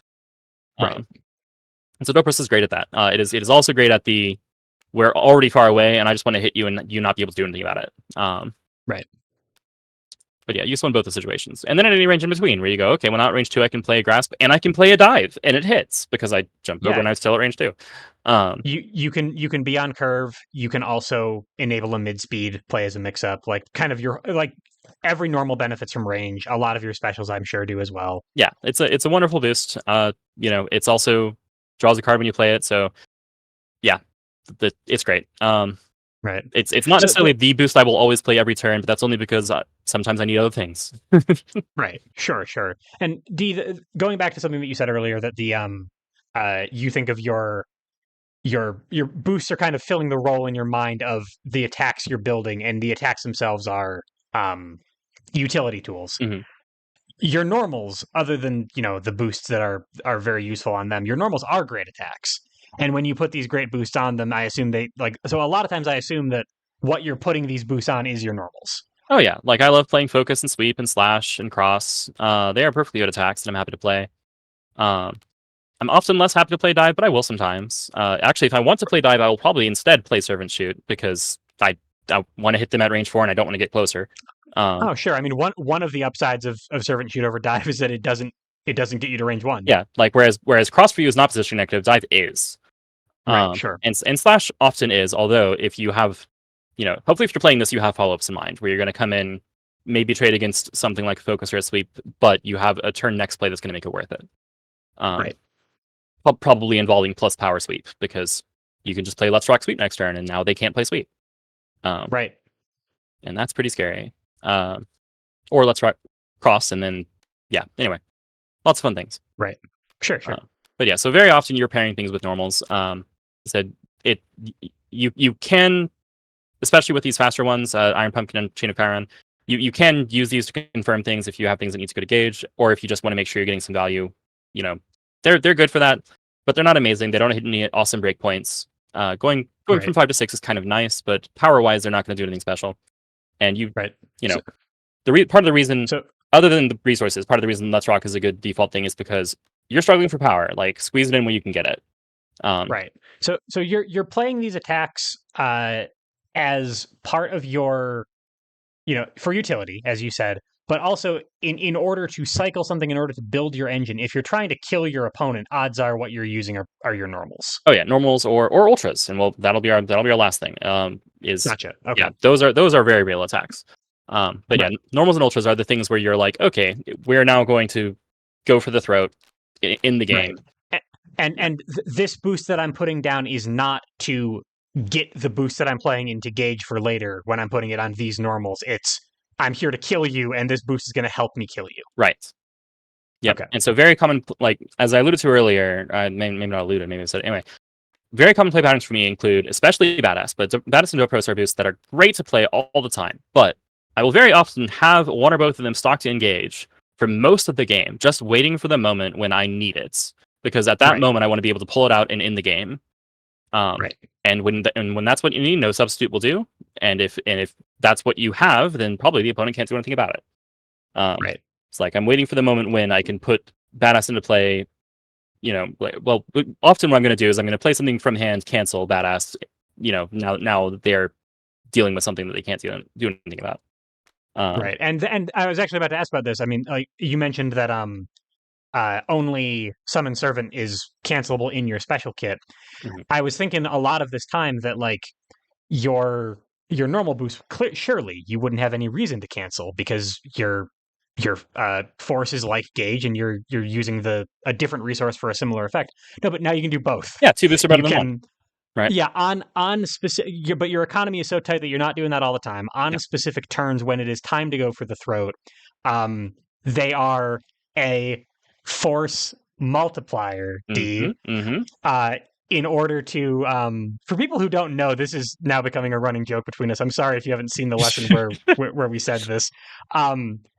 But you are upping your advantage cumulatively or exponentially by putting on 2 boosts at once. Right. And that can lead to in-game plays that are like if you ever feel like, okay, my one stat pass turn or my one stat add this to gauge isn't very flashy, and you find Jacko just satisfying. You need to build for the in-games where you get to do the things I'm talking about, because Jacko in-games are flashy. Jacko in games are season 5 in games. They're Blaze Blue games where you go, okay, you know, what am I seeing on the fields? Just for the sake of argument. All right, badass, cancel, scramble, cancel, pay a force, +1 speed, gain advantage, strike with this, go to range 4, next turn, +1 speed, strike with servant, shoot. That's what 9 uninteractable damage. Pretty much, yeah. Going from 3 to 4. All of it above curve for the most part. But I spent, I don't know, 10 cards? You spent everything you had, both in Gauge and I think a couple times you spent the same card twice doing some of that. Oh, maybe so. I lost track. Yeah, no, but like to your point, it is you're dumping your resources, and you've been building this up all game in order to do that. Yeah, this is the reward for you have done well. You've done well to come this far. You've made it to the end of the game, and you're ready to actually unload. Right. And some of the things that you're stocking for endgame, specifically as you mentioned, Dopros and Badass, are specific purpose-built for the endgame. Other things are material. You need an attack, you need a boost to put on the attack, but some amount of it, like you did not just the reason I'm saying this, you did not just make Exodia. That a set of cards was not absolutely custom made. Some parts of it was custom made. Other parts of it could be anything. You just need force to spend. Mm-hmm. Yeah, like okay. I looked at what was left after I put my dumb boost into play, and I went, out of this hands, this is the attack I want, because I already knew that if I was putting these 2 boosts into play, then my attack was going to win. So I just looked at my hand and went, all right, what did I actually put? What cards did I happen to pick up? But this one, cool. Right. But it could have been dive, it could have been dust, it could have been the other sweep for all I care. Like a lot of things will work at that point. And the cards that you were using to pay for it legitimately could have been anything that you weren't planning to boost your attack with. So this is not an incredibly difficult setup. It requires a few specific cards and then a lot of resource advantage. Yeah, like generally this is these 3 boosts in some form or fashion are going to be part of how you are ending the game. Right. Depending on your playstyle, this might be. I don't use Scramble all that much, but some people love it. And if you play to focus at some point, then okay, having access to it is nice. Usually what I use this for is, especially against very skilled opponents, when I need to say, you're not playing any X against me. Because you know what? If you scramble, they're not playing any X against you. They cannot. Not going to happen. Asterisk. Anyway, this is asterisk and everything. Anyway. And then for most of the game, I'm playing these 3, and then this is I'll play it when I need it. It's a whoop, there. It's a neutral tool. It's in a pinch, I need to back up and throw something out. It cycles through my deck a little faster. But this is the utility. This is the end game. This can be either as you see fit, and then this is what I'm playing with for most of the game. Oh, right. And so as we're setting up this end game, sweep is great to hit with. Servant shoot is a high damage option. It's good to hit with. It is stocking your gauge for later. This is like it's the attacks on these cards are like your filler offense to get good things happening in the moment while also setting up your end game for later. Right. Like focus and sweep being attacks that you're happy to play, and also good for good as you move toward end game is fantastic. Right. Forever Releasing Drivers is on the risky side as attacks go, but it's unbelievably rewarding. Right. This is actually one of the few times I'm going to talk about how you are participating in a mix-up, because as Jacko, I've very often been describing things that's like, nah, you'll just not.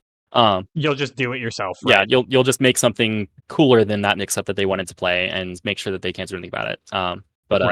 But I said we're doing ultras last. We'll do ultras last. Sure. But so if you don't want to participate in the mix-up, though, you could conceivably just where's your Well, if you don't want to participate in it, then you leave this in hand. Oh sure, yeah. I forgot you can play from hand. And then you do it from hand. Yes. Right, of course. Yeah, your character ability that you can do. But you could also, if you needed to get it engaged for some reason, you could put it there from your countdown. Yeah. Your there it is. Yeah, countdown. Where did I?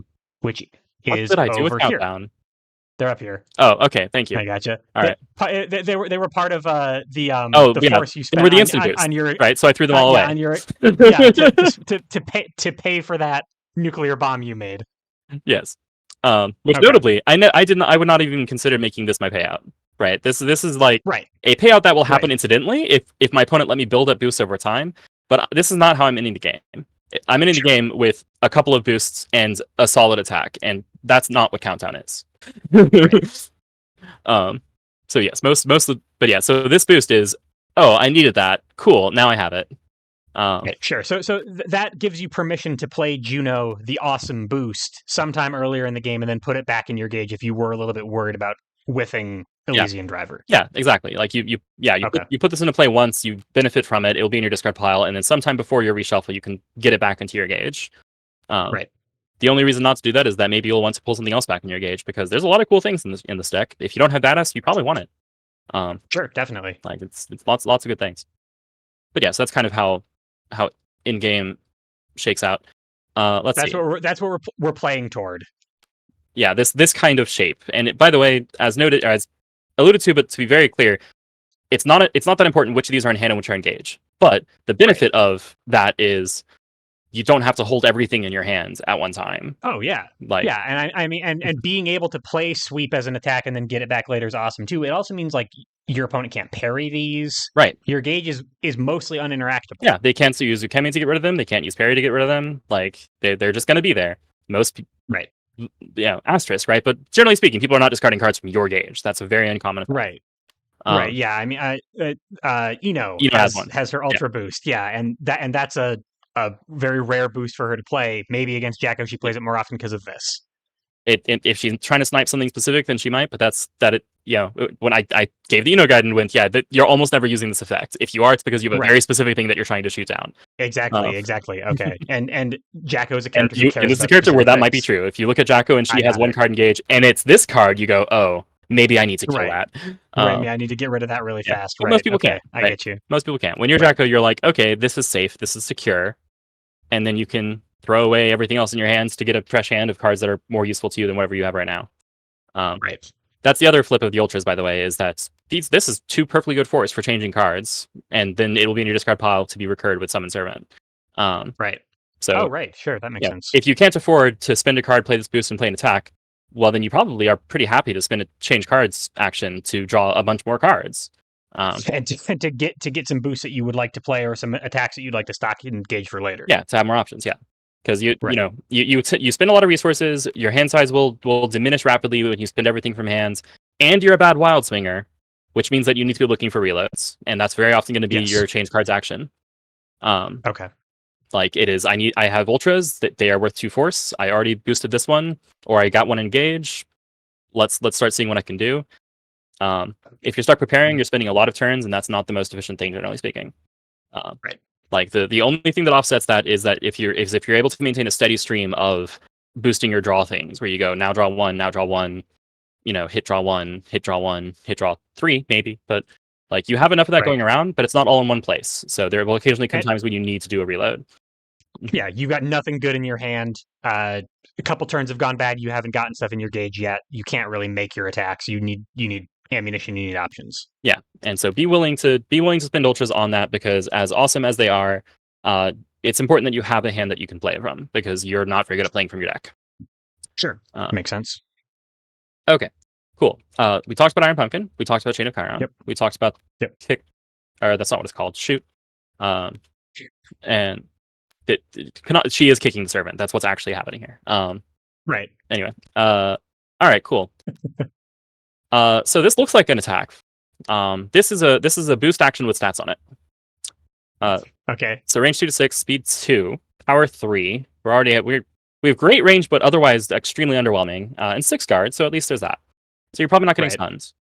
Well, that's relevant because it has an after effect on it. So that after effect is probably going to happen.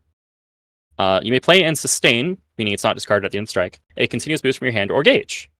So it's basically your ability. You're putting a boost into play from hand or gauge. Notably, this is an attack that you can play on defense. You're probably not winning the strike. Doesn't really matter what your opponent plays. This is not an attack that wins combat. But you're getting whatever you want into play, and then it's your turn. And now you have one thing that you wanted, and now you can put a second thing that you wanted into play. Right. This is a very good way of winning the next strike. It's grappler movement, but for boosts. Yeah, exactly. Yeah. And So and you are taking advantage of your opponent's turn to get something that you want out of it. right, like you're roughly conceding a strike. You might not actually be conceding it. If you have like defend command, especially, then you might be able to respond to this, and you're not doing too badly. But Right. you're probably not winning the strike. But what you are doing is you're Right. saying, hey, what if instead of spending a force in a turn, I spent this as my attack, discarded this card, and spent your turn to play my boost. Right. And now it's my turn, and now I have my actual turn, and I can compound it with whatever I want. And I can do something else. So Yeah. so I'm gonna have trouble as an after effect other than defend command. Defend command's armor in particular would be valuable, but the after trigger is well after power will matter. It's well after speed will matter. Yeah, you're If not I playing it do for this strike. right, and if I do something like where is my or is that an instant boost? No. Where's my retreat? Oh, it's Oh yeah, it's it's on on throw the servant. yeah.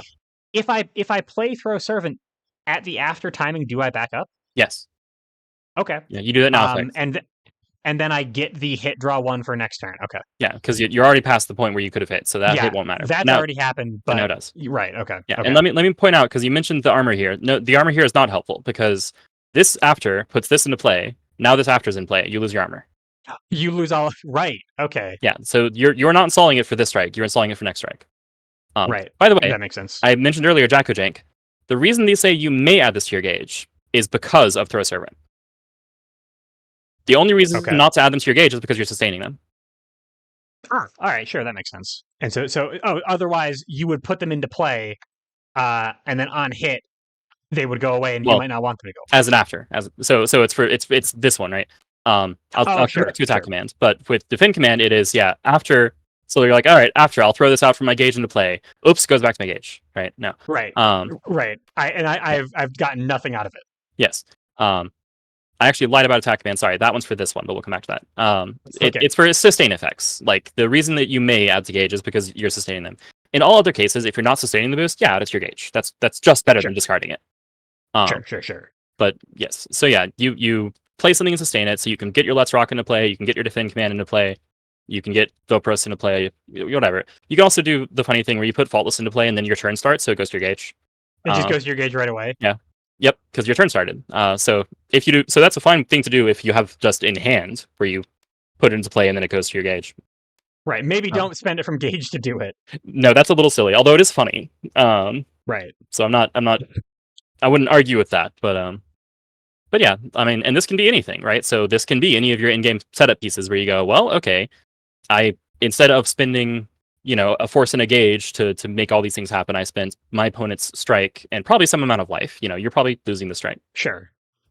But yeah, you're almost definitely trading down.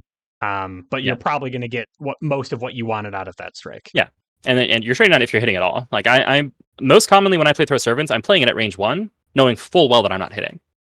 Right, sure, and that's also where most things that could stun it are living. Or that's the range shadow of things like dust that could stun it. So you're even safer to do it. Yeah, I'm playing it at 1 or at 4 or greater, where I'm not going to get hit by dust. And they're also not very likely to play Slash, because the worst case for Throw Servant is your opponent gained advantage, and so now you look like they look at the boost you haven't played and they do something that deals with it, and you're like, oh, now I've lost that momentum.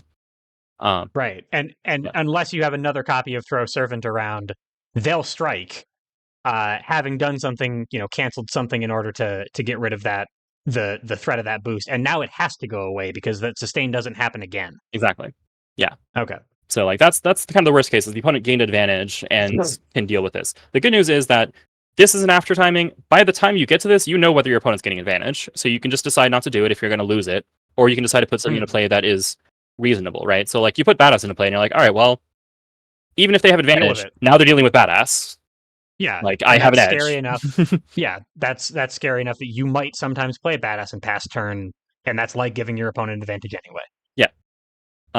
But yeah, so that's Throw Servant. It is a boost action with stats on it. Okay. And then I already talked about Countdown. It's not an attack.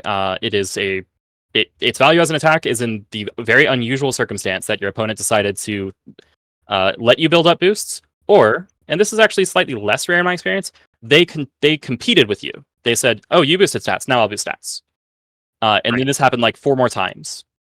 Because most people who game who can boost that number of times don't also have a thing that says for each boost in play, blah, Right. blah, blah, blah. For each boost in play, anything. Right. Like any amount of text for each boost in play. Yeah, for most of them, they just go, well, each of my boosts is so strong that I'm building up enough of an advantage. They don't need it. Right, sure. But yeah, then there are the ones that say for each boost in play, this, and things get a little silly when you have 5 or 6 boosts in play.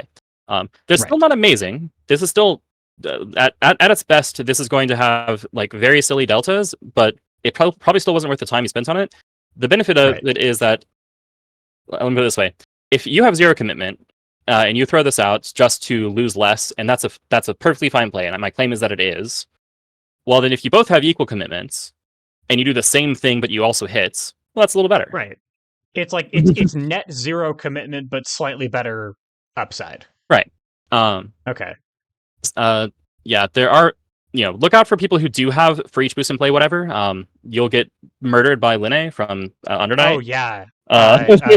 Diviner. Yep, that's the name of it. Her ultra. The Diviner. About opponents boost and play as well. Yeah, that's Diviner bad. says for each boost and play on either side of the field, which is unique in the game. Yeah, that's pretty scary for her. But so keep an eye out if the opponent is doing boost stacking. They probably, you should look at that and go, okay, what do they know that I don't? And then you look at the reference card and you find out. But sure. most people are just trying to compete with your stats to win neutral, and then that will probably have been a mistake because you will get to play. You'll count on them. Yeah, you made a card. You got to play a bad card in a situation where it wasn't bad. Your game plan assumes that this isn't an attack that you play. If you get to play it, then the opponent is losing value. Right. Sure.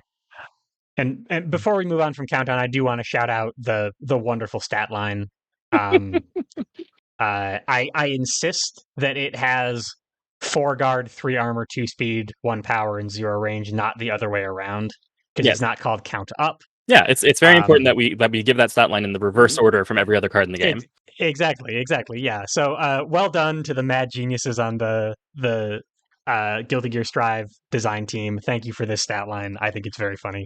I'm so glad that got printed. I was so afraid that that it would get balanced out, right? That at some point Dev would say, no, you can't do that. But actually, no, it worked. You should also never EX this, because then it's it ruins. It ruins a 0-2. Oh, actually, no. Unless it's with badass, because then it's just, then it's just 1, 2, 3, 4, 5.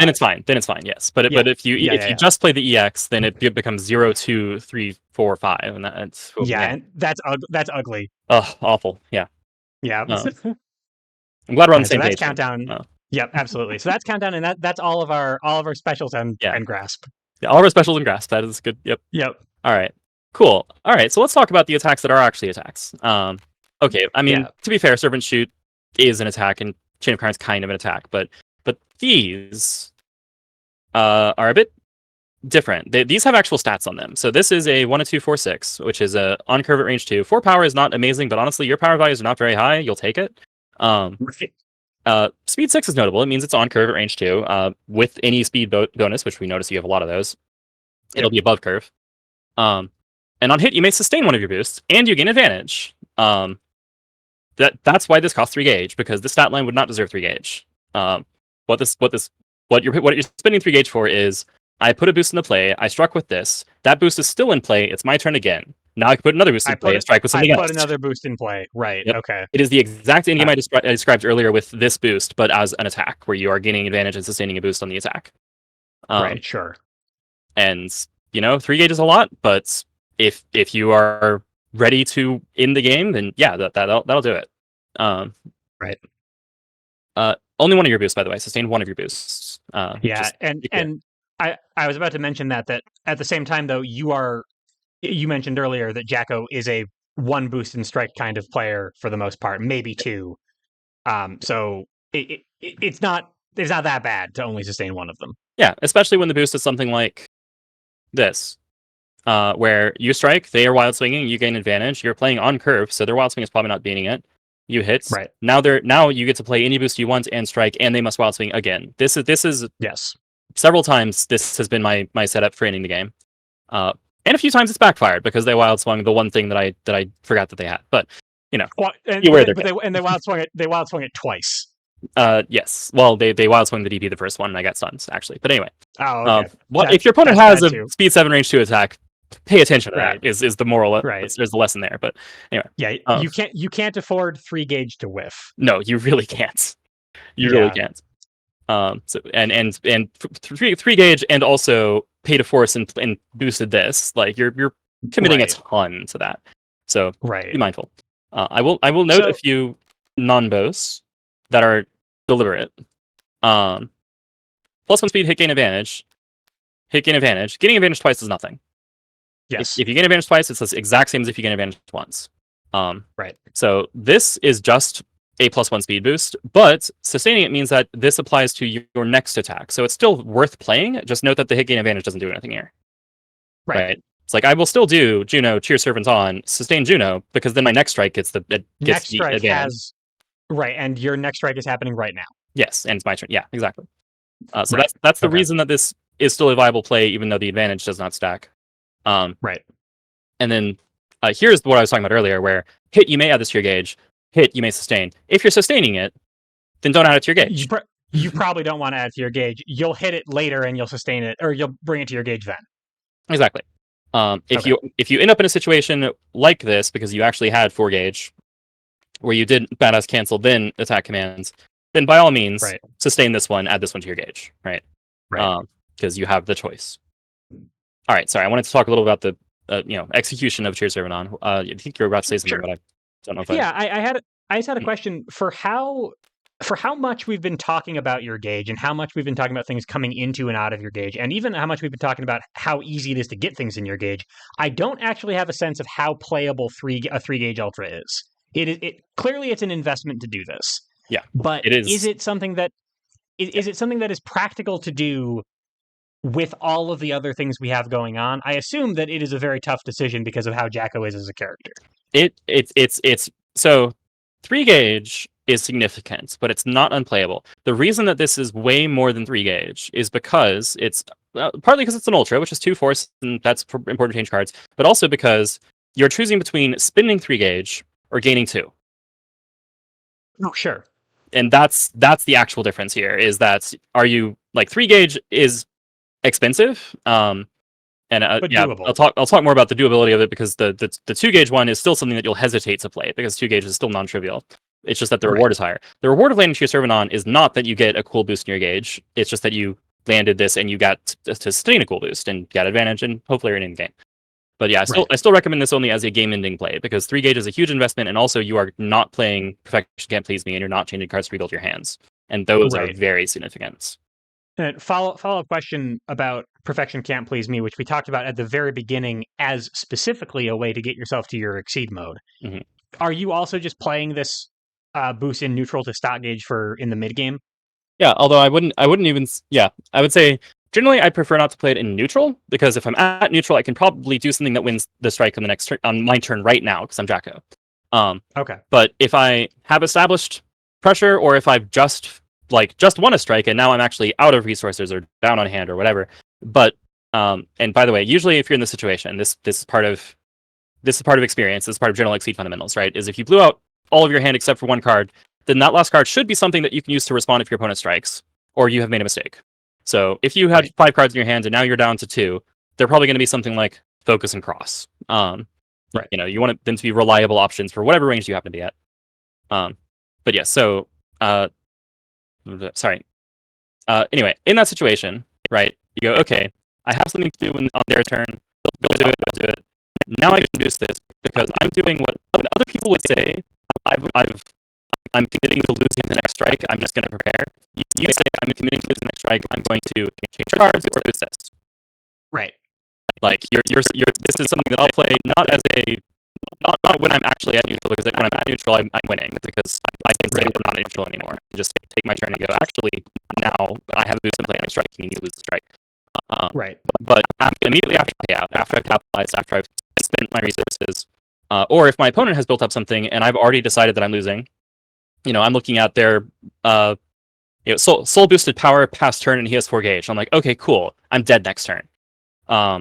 Well, I have enough life that I can take. I have 15 life. He's gonna have a hard time killing me in 1 hit. I'll do this. He'll win the next strike, and then I'll come back next turn. That's what I look at. Is I've either just won, or I'm willing to, lose the next strike, because this is not a boost that's going to give you anything the next turn. It is a boost that builds your written engine, builds your resources. Right. Sure. Okay. And the reason that you didn't say any of this when you were talking about its use case of getting you to your exceed mode is that use case didn't require any of that justification. You just do it. Yeah, and also because Okay. from that early in the game, like you have a full hand. Hopefully, you have those options that I described right? Where if you are in turn 1, you're holding, or at least your opponent thinks you're holding this. Whether or not you actually are is not very important. But your opponent thinks you're holding this. If they jumped into range 1 because they know you suck at range 1, then hopefully you're holding like a focus, maybe a sweep. You're like, okay, I have something I can play in the next strike, so I'm going to spend time building my engine. Right. If they go to like range 3, then I would probably not boost this on my next turn. I'd probably then play a boost in strike, because we're at range 3. I can find some way to win the strike. I'm Jacko. Right. Right. Okay. So even that early in the game, getting 2 gauge to exceed is something that like you do have to like look at the board state. This is not like an automatic like windmill slam. It costs you a turn, and a turn is important, especially because you are, like I said, you're not a character who sits back and builds things up. If your opponent allows you to, then you have some silly things that you can do, but that's usually not the case, and it's usually not something that you want to do. You're not very good at doing it. You would much rather do one thing and then strike. You're a pressure character. Like, you're not full on rushdown, but you are kind of a weird offensive pressure character. And so spending a turn just to build engine is, it's a real cost. It's just a cost that's worth paying. Okay, so that makes sense. It's when are you going to pay it? Do it when you can afford to do it. Yes. And so, like, turn 1, I can afford to do it if it's my turn and I'm at range 4. Unless I'm up against, honestly, even against Axel, I think I'm fine. Like, I still control the mix-up against Axel. Because you can still go above curve if you want to, if he's throwing his 5 speed at you. Right. Like, I can stun his 5 speed, and I can play throw servant against anything else. Right. Like, if he plays his speed 2 dust, I can play my dive, right? Like, I'm still actually participating in the mix up against Axel or against other zoners who have really dominant range 4. Where I'm like, okay, actually my range 4 is not amazing, but it's good enough to annoy your range 4. Sure. And because of that, you can go, okay, I'm okay here. And then if they go to range 1, then it's entirely dependent on hand shape. If my opponent is Potemkin and he's at range 1, I'm probably not sitting on my sweep. I might sit on my focus if it's literally turn 2, but I'm probably not sitting on a sweep because the sweep will get stunned. But it's Potemkin. It's like, this is not okay. At that point, I will do something else. I'll dash. I'll do Sweet Tooth. I'll leave. But against most characters, and then do this. Yeah, like, but against most characters, I will go, okay, I am comfortable enough with whatever I'm doing in response to their next attack that I can spend a turn. Like, for me, the decision of, especially playing against similarly experienced players, like, the decision of when it's okay to spend a turn, like to give up a turn on something that you could be doing something that pushes your game plan forward or pressures the opponent is immense. It's agonizing. It's going, okay, if you give your opponent a turn, they will assume that they will do the worst possible thing for you that they could do, is kind of my thing. Because a good player often will. Yes, because I played against somebody who would, and I'm like, man, I can't give this guy any time at all. It's horrifying. And so I got very much in the habit of turns are extremely precious, because if the opponent is good at using them, they will orchestrate your destruction. So this is a very real cost. It's just a cost that's still going to be worth paying, because it's so important to get your Exceed mode online. It turns on your entire character. Okay. So it's a question of when is it worth paying? Like, that's the thing. Right. Okay. Sorry for the diversion. We were I'm happy to share Servant on, but yeah, makes sense. Okay, cool. Yeah. And yeah, as far as attacks go, that's pretty much all there is to say about it. Like I said, this outline is not amazing. The value of it is you have put a boost in play, you're sustaining it, you're gaining advantage, so that boost is in play for your next turn, where you can add another boost. And that this is kind of condensing it's changing where the resources are, where another character might play the boost from hand, spend a gauge to cancel, play another boost from hand, spend a gauge to cancel, strike with something else. You are spending 3 gauge, but you probably paid a card from hand and a boost from hands, and you're sustaining it. It's right. That's a gigantic resource dump. You're hoping to pay with as many instant boosts as you can in that scenario, but even then, that's a lot of just material. Yeah, it's a lot of material. Yeah, so generally, this attack is going to come out when the game is about to end and you see a way for it to end, and now you're going to do it, and so you're going to be playing fast things. You're going to be gaining advantage. You will probably be either putting badass or scramble or Juno onto this. Maybe Zopros. I have done the range 3 tier server on with Zopros before. That's also totally legit. Like lots of cool things you can do with that. But yeah, so it's generally we are leading into endgame because I have destroyed my resource bank. I threw all of my money at this. It needs to win the game. If this fails, we've definitely led into endgame, but my opponent's winning. Yes. Like if it fails, it means that I end my advantage chain by changing cards with whatever I have left, because it is 2 force engage, but I'm not happy with that. I want them to be dead. Right. Makes sense. All right.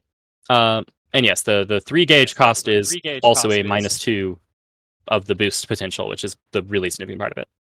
Right. So it's 5 theoretical gauge that you're spending on this. Yeah, it's like the difference, the delta. The net difference is the net cost of 5 gauge, which is a lot. Arguably, which is a lot, of course, if you count the hit, but we could count that for every card, so it's better just not to count for any card. Makes sense. Although on that note, for Elysian Driver, this is a card where it's actually super important that it goes to your gauge because Juno is the boost on it, and this is a phenomenal boost. All right, so let's look at the stat line. 164, so no range. This is the card that you have that actually seems like it hits in your blind spot. This is your range 1 attack. Right. That admittedly isn't as fast as Sheer Servant. It is a little stronger than Servant Shoot, but that's a special. Like, why are we comparing ourselves to a special? Only 1 more power. Hit draw 3. Okay. That's big. That's big for a resource intensive character. That's very big. That's very big. So numerically, right? If you were to spend 2 force from gauge and this from your hands to change cards, you draw 4 cards plus 1 for end of turn, and you've passed turn.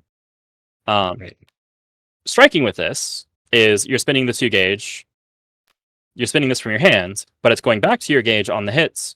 You draw 3 cards, and you didn't lose this as a resource. That's 5 cards.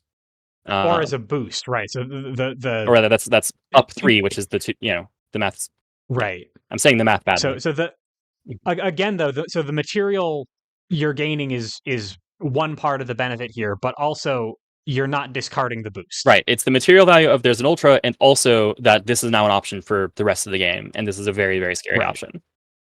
Elysian Driver also has a few notably important properties of, so this is not an impressive stat line. Tager and Potemkin players are looking at this going, this is not a range 1 mid speed. We have range 1 mid speeds.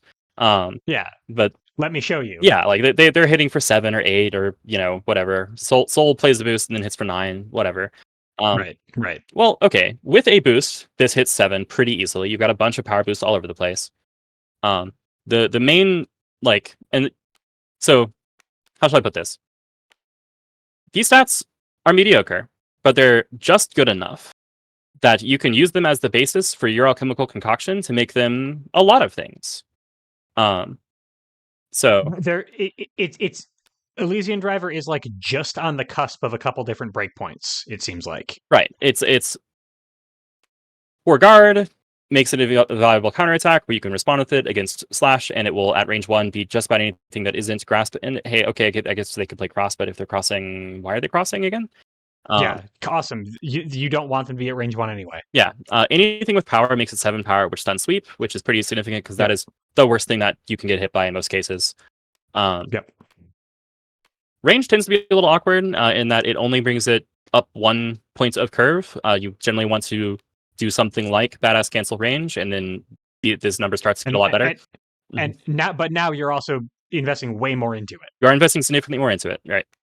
But yeah, so generally, this card for me is a very, very rewarding mid speed because of how much you're getting out of landing the hits. It's not amazing at winning a strike, but it's a very important threat to have where I can commit a low value boost like defend command, excuse me, or a boost that I was going to play anyway, like Let's Rock. Right. And actually meaningfully change an interaction. Yeah, change one really important interaction, and then otherwise just change deltas, meaning the total difference of life that happens in the strike, where I'm dealing a little more damage.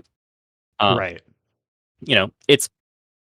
It's bad to whiff, but the worst case for me on this is that if I actually decided to spend continuous boost out of gauge for it, then I'm probably not playing it. Like I'm willing to accept losing the strike with Forever Leasing Driver because the reward is so high that the risk reward ratio tilts in its favor. Right. But if I'm also committing part of my arsenal, I'm not happy.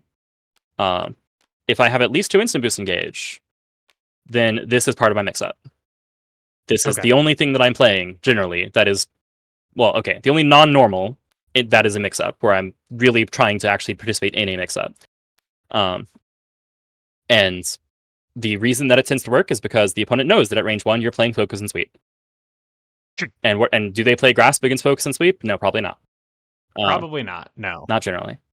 They might play Cross, and that can be an issue. But only against people who are actually able to fight at range or have a distinct follow-up in the next turn. Right. Anywho, yeah. So this is your mid speed. If you wanted to play some regular old-fashioned Exceed, you actually do have a range 1 mid speed. It's not amazing, but you can kind of stack some power on it and make your own Tiger Driver or Sim Combustor or whatever. Right. But for the most part, you are just going to have this as the part of your kit that allows you to present a mix-up threat at range 1, and then capitalize on the opponents playing too predictably. Right. Okay. Whether it's worth risking it is, like I said, in my opinion, it's so favorable in the ratio that if I have 2 instant boost engage, it is going to be part of a mix-up. It means I won't play it every time. It means I will sometimes play it, right? That's how mix-ups work. You can't play the same thing every time, or your opponent just beats it. Yeah. Then it's not a mix-up. Then it's a card. Yep. And then depending on what else you have on stock, or what else you have in hands or engaged, you might well find that you just want to do this, and that's fine. That's cool. You can do that. Right. Or you might decide that, hey, I don't have a hand and I need one. Change cards 4, change cards, change cards 3 or more generally is what you want to be doing. But that's fine too. Like it's a resource you can use all kinds of different ways. I find it's less binary with Trio Servant. With Trio Servant, I would much rather not spend as 2 force. I'd rather boost it or attack with it. Forever Leasing is the one that I will be more commonly spending as force, despite the boost being so amazing. Just because the boost is going to cost resources to put into play. Profession Can't Please Me gains resources. So. Oh sure, yeah. So you are giving up both a possible use of your resources, but also you're giving up a cost by changing it out. It's like I'm giving up you're a saying, thing that costs 2 gauge and a thing that costs a force to make this a resource that's going to get me new cards. Right. You're throwing away a money sink, but it's a money sink that's very strong. Yeah, it's a money sink that it's a not really roulette wheel, but it's a gamble. Right. This is not a card that is reliable at range 1. It gets outsped by Grasp and Cross. It's just that people very commonly don't play those against you in particular at range 1. Right. And then if you want to make this a guaranteed thing, you're probably better off making something else a guaranteed thing. Because the investment to reward ratio means that you can, if you're just trying to play safe, you've got things that are way easier to make safe. Right. And the cost skyrockets as like you can make it safer. Yeah. You cannot make it like even like, all right, I put Faultless Defense on it. They're like, cool, grasp, and you still whiff. Yeah. Yeah, like it's easy. Like putting any one thing on this makes it significantly better than playing it as granted. But if you want to make it safe, you're gonna need like 3. Right. So I will. It's like yeah. In when you're cornered, Dopros and Faultless Defense make it safe against grasp. It still loses to cross. Yep. But like it's that's untenable for how tight your resources are. Right. So generally, I'm going to be looking to play this in situations where it looks like I'm playing something else, because that is how mix-ups work. I'm going, okay, I have Faultless. It looks like I'm going to be playing a Slash or something, especially if I somehow end up where my opponent's cornered. This position is not as common just because of how board state tends to work. But you only have the 1 retreat boost. Right. Like retreating is a little awkward. Yeah, you're gonna be close to your opponent because they want to be close to you anyway. Maybe the game shifts over in this direction at some point. Yeah, like it's not that weird where if they're pressuring you and then you step forward, then you can area shift them into the corner because that is the boost from cross. Right.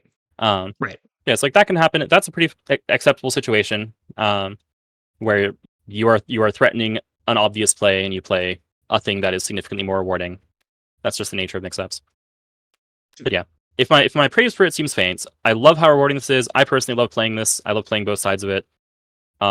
it is the riskiest move that you're going to make as Draco. Most of you is about, I'm doing offensive pressure, I'm finding ways to make things more reliable, I'm only exposing myself to significant risk if I make errors in my math. Like, Right. you have to make a mistake to put together to look at your suite of tools, put together an attack that you custom built, and then have it go horribly wrong and go like, if that goes horribly wrong, it means probably it was your fault. Sure. Like if you're throwing, I don't know, this onto focus, I might question your decisions, right? It's like, okay, that Right. I'm like, okay, you're likely to hit, but you could have done a lot of other things that would have been just as valid. You could have actually just struck with focus, and it wouldn't have cost you the extra card. You Like, could have just played focus. Yeah. You could have played focus on defense. yeah, like you didn't get value out of this other than putting it in your gauge, and you could have done that by putting it on anything else, right? So like, right. you can waste resources, you can make mistakes, you can make misplays, but for the most part, if you're paying attention to all the numbers, and if you're alchemizing efficiently and effectively, then Right. you're going to make things that are super low risk. Medium payout, like low to medium payout, but very low risk. Right. This is the thing that is high risk. And like the highest risk thing you are likely to play is the highest risk thing in your kits, generally speaking. Makes sense. There are the other things where I describe you as just losing are things where you're not risking, you're just saying, yeah, I'm losing the strike. So what of it? You know? And you might not care because you're getting something else out of it anyway. Yeah, I chose armor or a boost. Yeah, I chose to forego winning the strike for something else. For release down, you are actually banking on winning that strike, and if you lose, it's gonna be bad. Right. That makes sense. All right. Well, that's the kit. We've talked about. That's the kit. Yeah. Wow. Okay. So we've talked quite a bit about turning it into a game plan too. So it's I think we're most of the way done here. Before we get to counterplay, the kind of final the final stop on this wild ride. Couple questions about how like the more game plan parts of the game plan that we've touched on a little bit. So I have a troublesome economy. I am working very hard to manage that.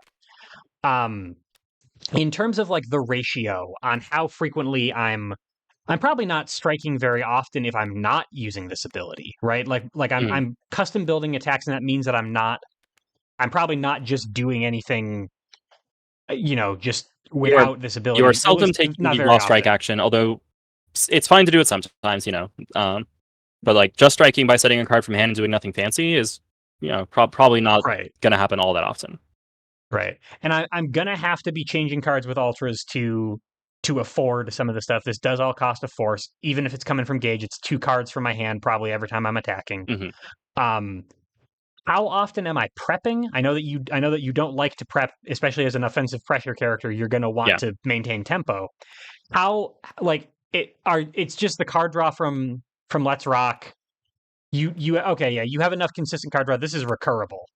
Yeah, the fact that it's recurable is the saving grace for me, is that I'm very often going to be able to do this a lot, which is not really putting me up on cards, but I'm cycling 1, which is going to get me through to the things that I need. And then I will, on my turn, happily, just from hands, play either of these, especially Dopros. And that's something, right?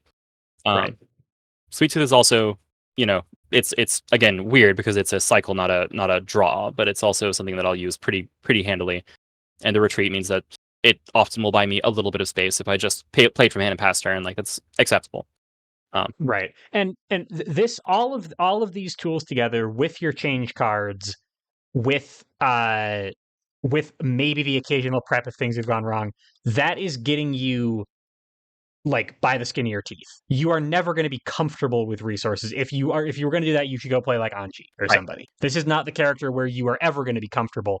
But if you can convert these resources into an advantage, you just win. Correct. Yes. You are okay. And if you have a lot of resources, then either it means you have done extremely well, or you put in some very badly. Some combination of the two, right? Like you're on top of things and you're dominating the current game that you're in, or it might mean that your resources are in the wrong place, right? If you have 6 different continuous boosts in gauge, I will bet you that you've done something wrong. Because what you should have been doing is converting them into value instead of keeping. Because if you have 6, you're not going to be using all 6. So at some point, you should have spent 3 of them to play the other 3, right? Like depending on when you are. Now, granted, if you boost this twice in a row, okay, you might get to 6 really fast. But I'm saying generally speaking, right? If we're at the end of the game and you have accumulated a resource over here, it probably means that you should have been converting it, partially into value. Yeah, and if you won that game anyway, this game the game that you just won should not have been that close. You should have been using your resources more effectively earlier. Yeah, like if you win the game and you, well, that's awesome for you, but it means you probably could have won the game 5 turns sooner. Right, and incurring a lot less risk to yourself while doing so. Mhm. Okay, so you are exceeding early.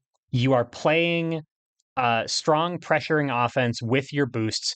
You are maintaining your economy, and from what it sounds like, I don't have the alchemy yet. I'm just learning all of these cards, but like I can imagine myself getting to the point where I can see Dopros and another card in hand and being like, "Yep, this will work." The skill testing part of Jacko is not building your offensive pressure; it's managing your economy, right? Yes. Yeah, you will eventually learn these interactions, right? Like the alchemy is fun and it's cool and it's interesting, but the part that's interesting about it is just that every hand is different, right? Like it's eventually you will internalize, like what does +1 speed do to every attack in your kit? Well, you've got 15 different attacks. You'll learn what +1 speed does to each of those attacks pretty quickly. That's a lot, but you can do it, right? Yeah, but and it will happen naturally over time. Yeah, but the economic interactions that are going on here there's a lot more than 15 of them, first of all, and they don't have you can't there's no such thing as an economic breakpoint unless you're talking about like amount of gauge. Like you can't easily math your way or trivially math your way to did I make the right force expenditure there? That's harder to detect. Right. So, to paraphrase what you're saying, right? It's much easier to look at a hand of cards, figure out which of your viable boost attack combinations are good ideas, and then pick one to play, than it is to look at a gauge of 5 cards and decide which 2 you can afford to keep. Or even that same hand of cards, it's way easier to say, all right, I found 2 awesome combinations of attacks, I'll pick one. It's way easier to do that than to say, I need to discard force. Yeah. I need to spend force to do this. What do I do? Because that doesn't have a it doesn't have a stat sheet. It doesn't have an easily printable way to figure out what you're actually getting and losing. Yeah, it's not always right to spend 2, 3, 4, 5, or 6. It is sometimes right to spend any given one of those. I will say that as a rule of as a safe default, change cards 1, don't do it. Change cards 2, do it sometimes, but you will usually prefer to change cards 3 or more. But that's just like, here's a guideline. It's only a guideline, and then whether you should do more than 3, good luck, have fun, up to you. And whether you should be cycling resources from your hand to your gauge, like whether and which ones to all of spend.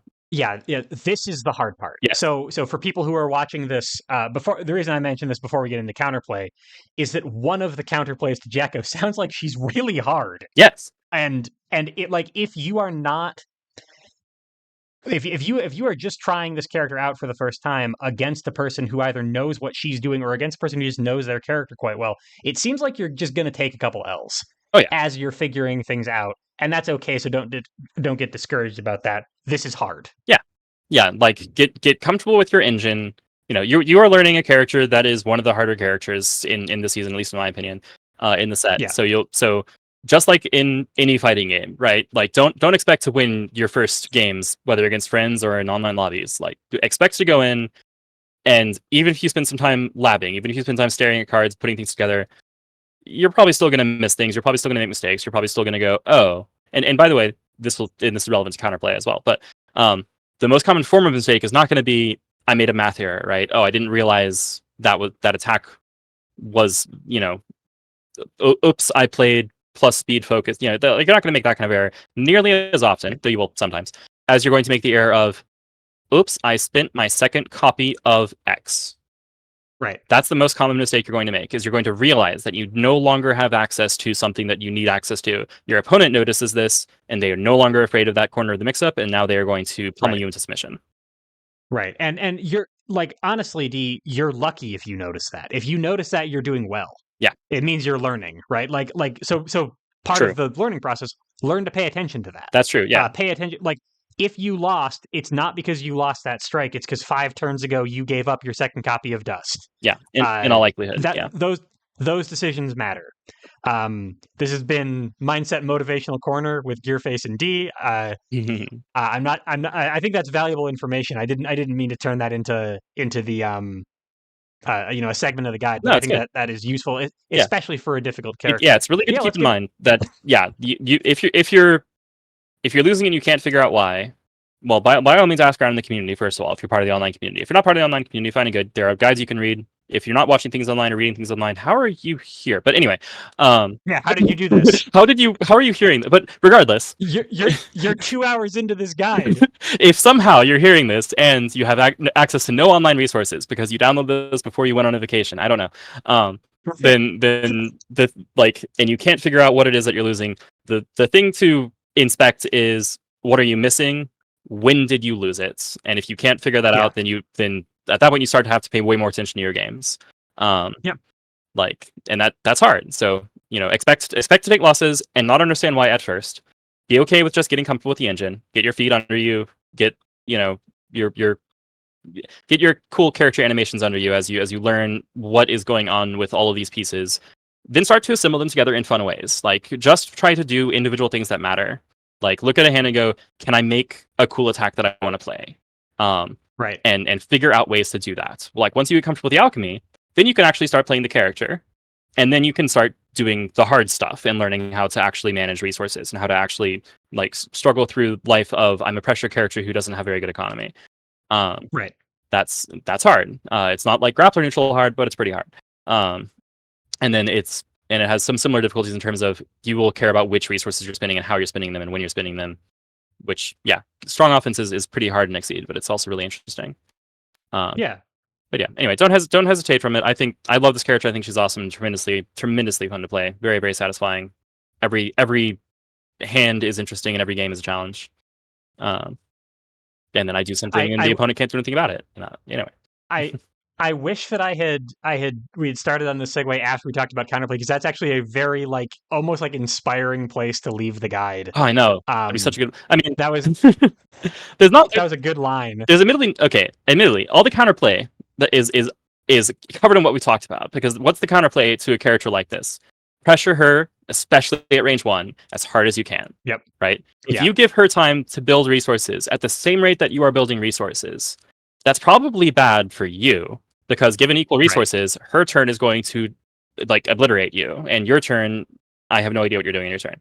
Now, granted, if you're also playing an offensive pressure character, if you're playing somebody like, for example, May, also from Guilty Gear Strive board game, who can throw a bunch of resources to do a bunch of damage, way more mix-up reliant than Jacko tends to be, not nearly as much of a setup in terms of offensive pressure, but they are both, May I would say is actually more rush down than pressure overall.